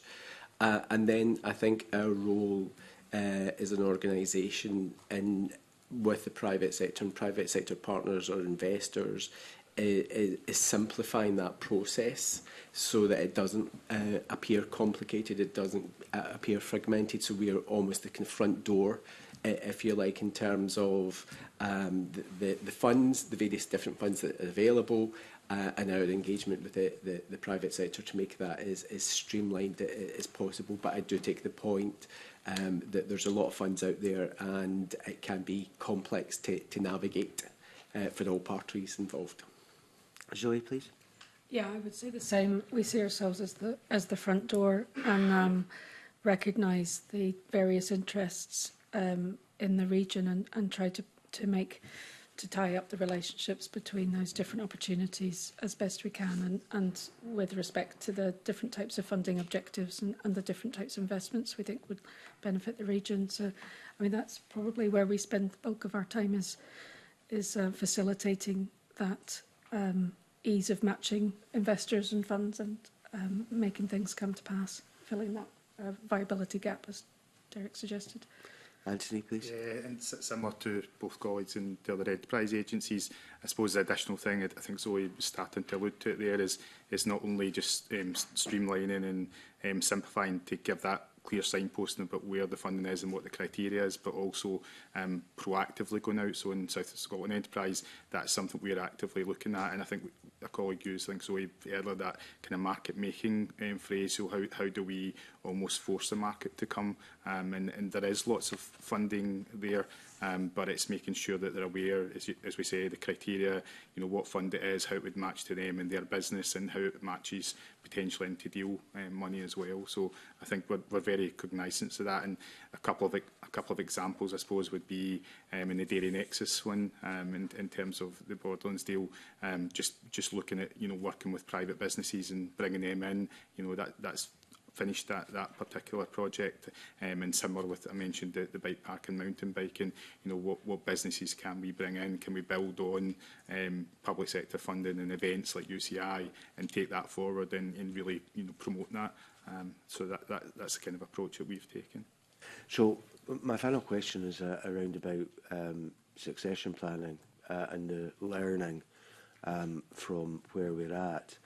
Do you think your organisations have been listened to in terms of shaping the future for city region deals Mark II, if that happens? Do you think that you have been listened to in terms of your expertise in creating the linkages that you've just talked about and matching funding from various sources? Or what do you think needs to be done in terms of that exercise, so that in the future we've exported all of the best practice and put that into play for whatever's to come? Anthony? Yeah, I do think we're listened to. We've since South Scotland Enterprise started, we have Team South of Scotland, we have the rep. We work really closely with both local authorities, so that ability for future deals to be making sure that we're all aligned to what we know what the priorities are. I mean, the Borderlands deal gives the kind of the 3 or 4 areas in terms of place and wellbeing, innovation, skills, infrastructure, and so on. So we know that. So in working as partnerships and being ready for the future and saying, right, this is what we're going to do. So I feel that's quite strong in the time that South Scotland Enterprise has been in being. Zoe, please. Yeah, I think, as Anthony says, I think the partnerships have developed over that period in a good way. We're understanding each other's strengths and what we bring to things like a deal arrangement. Perhaps one area where it's difficult to be heard is about, for example, measuring the impacts of the enterprise agencies in relation to that kind of enabling work that we do. It's very hard to measure. It comes in outcomes later down the line. But I think that's just how life is. It's a very hard thing to measure, that kind of ability to pull different relationships together and turn that into an output, which will be several years down the line. So that's one area where I think it's hard. But on the whole, yeah, we're definitely hard. And I think we're all keen to learn more and do better, whatever the next step is. And Scottish Enterprise, don't know who's going to pick that up from you guys. I can take that one, yes, thank you. I guess the enterprise agencies are in a fairly unique position in terms of both city deals and regional economic partnerships and having that coverage across multiple deals and partnerships. So we do have that ability to aggregate some of the learning that we're getting from the deals and from the regional economic partnerships and apply that forward. So certainly in some of the work that we do around things like the investment zone programmes, we're able to take some of that learning forward and support regional partners with how those programmes are shaping up in terms of the structures around them, the way that they are developing project proposals and so on. So I think we do have a fairly unique position and are able to kind of have that more strategic overview of what's going on in multiple deals and multiple partnerships and bring that to the table. Okay, thank you. Thank you, Convener. Can I just follow up Kevin's line of questioning? I mean, it does come back to the issue around that cluttered landscape. We are beginning to hear from our evidence that there is a desire to go beyond growth deals 1 and look at growth deals 2 and look at the very future of the structures that have been developed as part of those growth deals. I mean, I don't know if any of you have a view on that and whether or not you believe, because I've heard a couple of people touch on your engagement is also through regional economic partnerships. I mean, do you have a view on whether or not we need to continue the kind of growth deal structures or whether or not that type of work should sit with regional economic partnerships? I don't know if you have a view on that, and maybe it's unfair to ask you that, but I mean, given the fact you are involved in some cases, the growth deals, but in all cases, you do sit on those regional economic partnerships. Do we need both? I see everybody putting your head down and running for cover, but I don't know if anybody wants to answer that question. I'll give it a go, and then Derek can make it much more coherent. I think that the regional economic partnerships have a real strength in terms of being able to, what Matt described as have that oversight and that strategic oversight. There are, I mentioned in the written evidence, some areas where collaboration across all the local authorities in a regional economic partnership would be stronger being coordinated through a partnership like that. There are other areas where there's more local economic needs and they're best delivered by the kind of arrangements that are there now. Slightly fudging the answer to your question, but I think the reps are really strong and could get much stronger in taking the oversight of what level is appropriate for the types of funding available. That's helpful. Anybody else want to have a bash at that, Derek? I would agree with Zoe on that point. I think the regional economic partnerships have an important role to play on a variety of different levels and the growth deals going forward as well. I think it's ensuring that there's clear roles and responsibilities kind of going forward, that the mechanisms and the structures are as effective and as efficient as they can. And I think there's really positive learnings that we can take from the work that we've all been involved in terms of the deals, but ensuring that if there was a kind of Mark II, if you like, that those lessons are being taken into account to ensure that delivery is as effective as possible, and governance as well, taking into account the balance that needs to be struck in terms of kind of flexibility and the kind of regional approach. Anthony, slightly more complex for you, Anthony, because we do include Cumbria or Cumberland, as it's now called, in Northumbria. But I don't know if Sosie has a view on that. It's quite useful as a learning because you get to see something slightly different cross border. But I suppose in terms of the actual the question you set there, I guess I would agree with colleagues. It's maybe a little bit earlier for us, but we definitely feel the rep has that kind of role to play in terms of oversight. And I suppose to the last point made there, it's about just being clear in roles and responsibilities in the groups. And I think as long as that's there, then we can all kind of work together very, very well. So I think that's what could always be looked at and improved in future deals. Okay, I think Lorna Slater has a supplementary on this, is that? Well, I just wondered, Convener, if now is a good moment for my question, because it's basically following on from yourself. That's fine, yeah. If that's all right. I've also got questions about the future, and in any new tranche of city-region deals, and I'd be interested in whether you think a new tranche of deals is a good idea. How do you see these fitting in to the investment needed to green the economy, to transition away from fossil fuels and restore nature? And given the urgency of the climate crisis, do you think this should be a primary aim of any future deals? maybe take that one, given we've got the natural capital investment zone in the south of Scotland. I think that's really important to us, and I think that would be one that we would like to see at the forefront of any future deals. And going on the previous question about multiple types of funding, bringing those together, but ultimately pushing really hard at that door. So yeah, I would say that would be an important one for the future. Yeah, I would agree. For me, reflecting before coming to speak to you, focusing, whether it's Deals 2 or some other package of transformational funding, to focus them around what we would call the grand challenges. And of course, climate change and reaching net zero is very much one of those. And so I think it would be a very important focus in relation to net zero. And strategically, that's one of our top cross-cutting themes within HIE, so we would very much support that. And I would absolutely agree with colleagues' sentiment on that. And earlier on, Matt had mentioned that Scottish Enterprise has adopted a new missions-based strategy for our organisation, looking at some of those big systemic structural challenges and opportunities that the economy faces. And we've got 3 missions, and one of those is energy transition. How do we work with partners to support the significant challenges, but the significant opportunities from an economic growth and development perspective around things like offshore wind, hydrogen, renewables, clean heat, all of those positive impacts that are going to be essential for climate change challenges and the net zero opportunity. Thank you, Convener. Gordon MacDonald.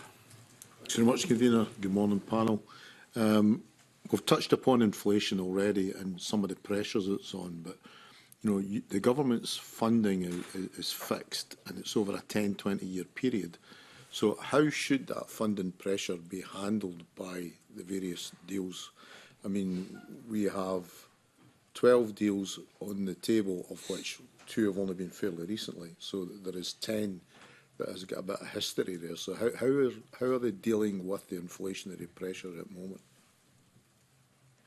Derek, you want to come first? Yeah, thanks, Mr. MacDonald. It depends on the nature of the project.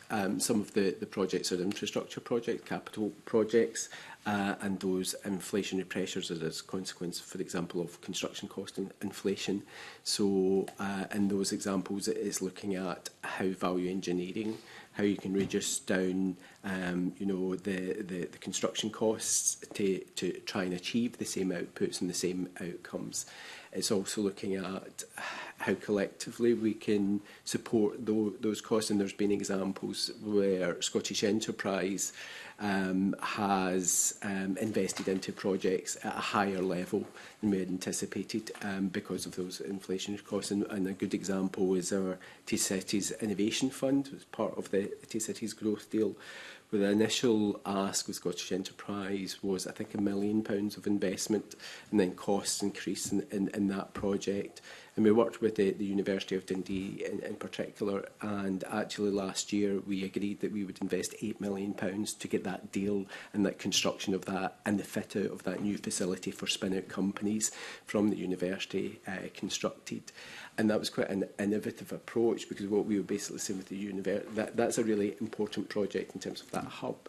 But actually, it's the longer-term follow-on from that in terms of potentially creating a life sciences innovation district in Dundee, and we're really eager to work with partners in the university around that, so the kind of longer-term ambition. And our funding was a kind of grant mechanism whereby the university takes equity stakes in their spin-out companies. If they get a commercial return on that, then we share the process. So there's a financial return to the public sector as a consequence of that. So I think it's looking at value engineering, where different partners within the public sector can potentially increase their investment, but also going back to that point about identifying potential other private sector partners that could come in and support those projects.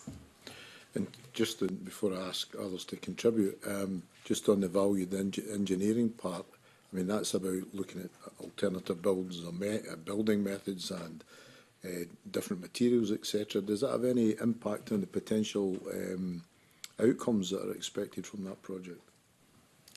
There's always a balance to be struck between getting it to a successful conclusion in terms of reducing cost, but not taking it to the extent where actually there's a material shift in the outcomes that would be expected, or the quality indeed of the buildings that are supporting the projects.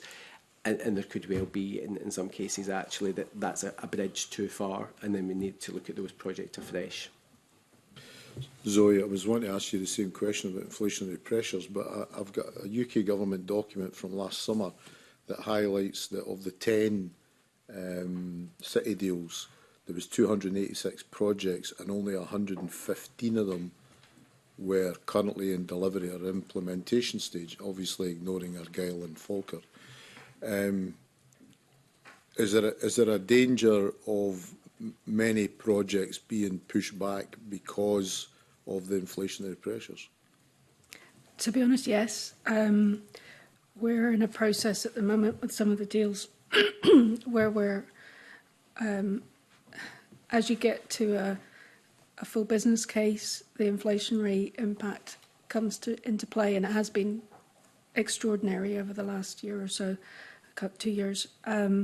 And so we've done the things that Derek said. We've talked about value engineering, which, to be honest, can be expensive because you're going back through the design process before procurement. We've tried to build in inflation into the cost model so that we can project the cost of the project going forward. HIE itself is adding in finance for those stronger cases where we're involved. But there will be a need in some cases for some projects to come out of the deal process, I think. That doesn't mean that they won't happen. It means that they'll be funded in a different way, but potentially over a longer time scale, because ultimately there is only so much money. And sometimes we can't take down the cost. I mean, I'm dealing with a case at the moment I'd rather not name because it's very live, but there is, we've done the value engineering, but we want to retain some of the objectives of the original deal, so it's going to cost more, basically. And Lorna Slater may be pleased to know that the reason we're trying to protect the overall objectives is to decarbonise the building that we're working in, because we see that as very important, but it's meaning that we'll need to contribute more to the project. But we think that's worthwhile, so we're working through that at the moment. Okay. It's very much similar to colleagues in terms of if it's construction, in terms of when SOSI come in, we come into a period where inevitably what we've taken on, the costs were more than the original outline deals. So going through things like value engineering, but as the way alludes to, that can often be kind of counterproductive. So I think I would go back to one of the points Derek made in relation to getting a balance. So depending on the project, I think you absolutely don't want to veer away from the outcomes, the overall outcomes of the project, but you may have to take choices that would be nice to have. So there's some of those that are you wouldn't. So again, for me, the net zero aspect of it, you would try to be, that's very much front and foremost, but there are other things. So for example, in one of our projects, landscaping, you know, that would be lovely to do and finish things off, but actually getting the project done, getting it finished is much, much more important. So it does come down to very simple things at times. But yeah, value engineering is ideal in construction, but it's a lengthy and can be counterproductive in terms of costs. And it definitely, from my background, as some of the committee might know, my background is finance, so inflationary pressures and cost increases kind of tend to keep me quite awake at night as well, and how do you solve them? So some of the times, some of the solutions that colleagues have talked about in terms of perhaps SOSI coming in at its own hand as well, because it just costs more, and it just costs more now in today's world versus 6 or 7 years ago, or whether we can bring other people to the party in terms of other businesses maybe coming in and taking some kind of stake and putting some funding into it. So just trying to find a solution without impacting the outcomes. But as Zoe said, that there comes a point where, yeah, we've not reached that in SOSI, but comes a point where you wouldn't do something if it's just going to not be reasonable from a value for money perspective. So just to change the subject slightly, city deals are supposed to be regional economic growth deals. Can you say anything about how much uptake there has been in the local supply chains for meeting the projects? because obviously it's important that we try and retain as much profitability from these projects within the local area, because local companies use local tradesmen, they use local services, they've got their own supply chain of materials, etc.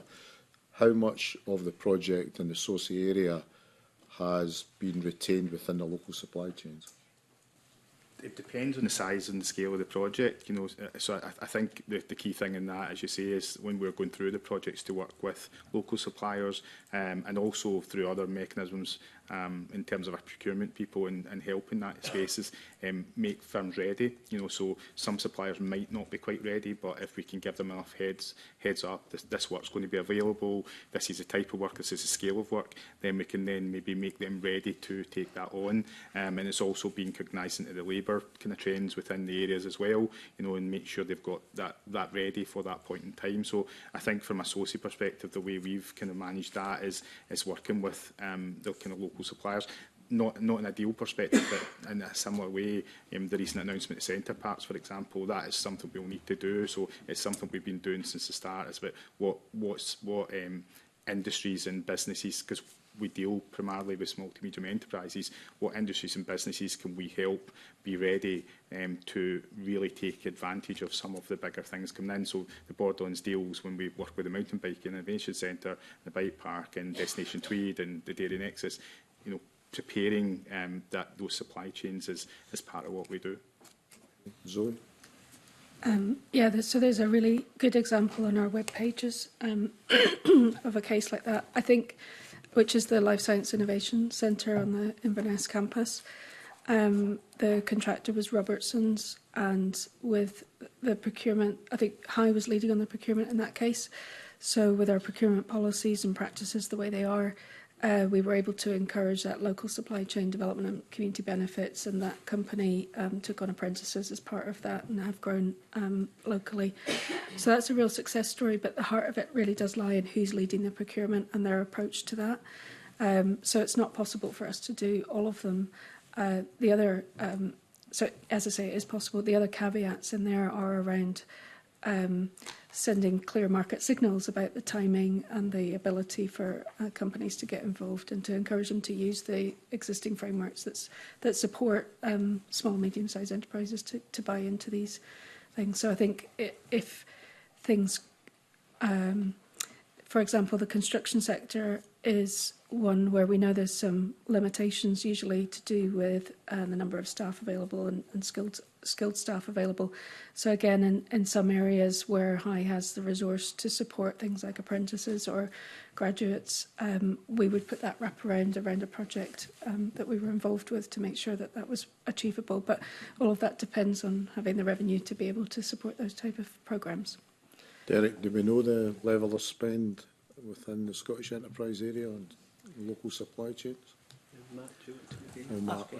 I don't think we have that figure to hand, Mr McDonald, but we can probably have a look at coming back to you with some more information on that at the aggregate level across the deals. I'll see if we can find out those kind of figures. But I think just in terms of the overall point about local supply chain, I guess important to state that Scottish Enterprise isn't the contracting authority for any of these activities at all, I guess.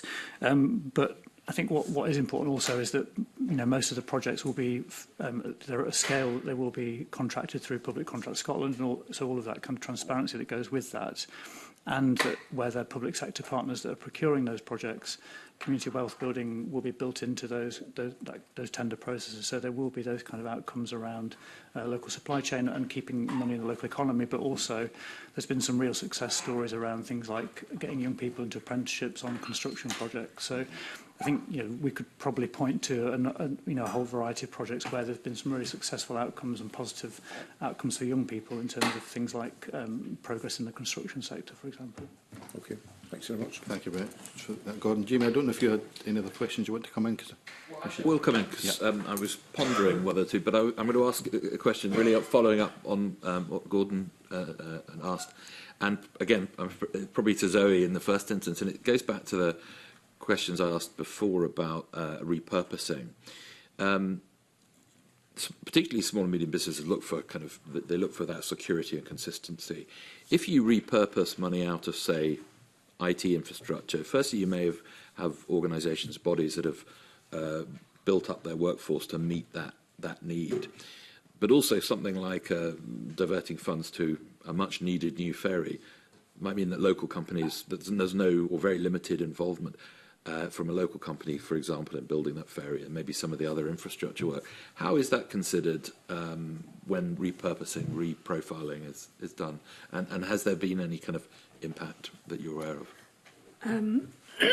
Sorry, I'm not aware of any impact specifically. I think in each case it depends on the details of that procurement and the authority that is doing the procuring and their procurement policy. So I think we've mentioned that there's quite a big uptake in terms of building community wealth building into our procurement policies across the board. So I would expect those things to be taken into account. In that specific example, the supply chain for the digital infrastructure is actually not great. There's not quite enough supply in that sense. But the contracts that are in place from Scottish Government and UK Government will more than soak that up, and I think they'll be developing anyway. They're more likely to lean towards the bigger companies just because of the complexity and the scale of the project. I don't know any details about how they procure locally. In the case of the ferry, that would have been the council that would have done that, but I think the majority of the deal monies went into roads infrastructure in the vicinity, so I would expect that to be quite local, to be honest, because I think there are local suppliers involved in that. But it's really the detail of the procuring authority that's important there, I'd say. It's not something that comes out much in the business case because of the procurement regulations, so that's really where you can make the difference. Yeah. Okay, thanks. Can I just... I suppose I almost have a final question. I mean, did we really need growth deals? Could these have been delivered using the structures that you're all involved in on a daily basis? Local authorities have economic development teams. I mean, could we just have delivered these projects without the need for growth deals and maybe done so quicker? Because, you know, I didn't have any grey hairs when we first started discussing the Borderlands growth deal, and they're starting to develop quite quickly, and we still don't have a lot of projects off the ground. Appreciate these things take time, but did we need growth deals, I suppose, is the question. Could we have delivered what is being delivered without the need for them? Another easy question. You can all put your head down again and not. Maybe I'll go first then, convener. I think they would absolutely needed in terms of the additional quantum of funding that was brought in by the Scottish Government and the UK Government, and then local authorities partnering and investing alongside those deals. So the funding absolutely is needed. I think there's existing structures, different organisations, including the enterprise agencies, which are focused on economic development at national and regional and in cases local level. So there's always an opportunity to kind of look at that going forward. But the funding has absolutely been critical to unlocking kind of transformational impacts and projects at a regional level. And do you think that the role of Scottish Enterprise in these growth deals has changed, I suppose, your remit? Because I think, Matt, earlier you seemed to suggest that maybe Scottish Enterprise didn't necessarily support particular, I suppose, economic growth priorities of local authorities. You have a very separate remit from the local authority, and you didn't necessarily support, I suppose, what they would identify as an economic growth priority. But is your involvement in growth deals changed that at all? Are you more involved in projects that you wouldn't necessarily have been involved in previously as an agency? We're involved very embedded in regional economic strategies. So obviously they contain the whole raft of regional priorities for the economy. So we're involved and engaged in that strategy development and delivery of those strategies. We obviously play to our strengths in terms of where we are more directly involved and more active in terms of delivery and bringing our resources and finance into those projects. So I think we are involved in the generality of regional economic strategies and therefore growth deals. But obviously we kind of, we need to kind of allocate our resources to the areas that align with our core strategy and our own objectives. But I think it's fair to say that across the piece we are from our engagement with all different levels of the governance of the growth deals, we are very kind of well sighted and well able to contribute. And I would hope that local authority partners and the business sector and the community sector would recognise the kind of valued contribution that we make. Same question to Sosie and Hyde. Could we have delivered this without growth deals? We take that one first then. I think probably earlier for us, but I think it's working, and we, like colleagues in SEA said there, we welcome the extra funding, and I suppose with our smaller settlement in relation to the scale of High and SE in particular, then we're always looking for where we can get different funding, and I think the strength of the rep and the local authorities in working together, that seems to work. I would probably agree with you. I mean, I probably used to have hair before Borderlands, and I'm only there 5 years, so it can be challenging at times. But I guess in the challenge comes the opportunities, and that's what we're seeing. So I think, there's definitely opportunity in place there for us. Okay. So. Yep, I think I think the deals have been really important because they bring the money, obviously, but they also bring the focus of shared objectives, which might not exist otherwise. Will they not exist through the economic partnerships? They do now, yeah. I mean, the economic partnership for us is newer than some of the deals. So I think that is a new focus for that. At the moment, the economic partnership, the strategy, the priorities are agreed, but the funding isn't necessarily in place to do everything on that list. So I think they give a really good, and the rep could do this, give a really good focus to those shared priorities. Having the weight of government behind that gives more confidence to any private sector investors that are coming into that as well, and gives a kind of, a momentum, I think, that it may not be apparent from the outside, but that drives forward those projects that might otherwise be difficult to prioritise. So I do think that kind of encouraging of collaboration is really important. That's great. Thank you very much for that. I think, looking around, there's no other questions. So I think that brings us to the end of the morning's evidence session. A big thank you to our witnesses for joining us today and for contributing your comments, which I know will play a key role in our final report. So thank you very much indeed. And we'll now move into private session.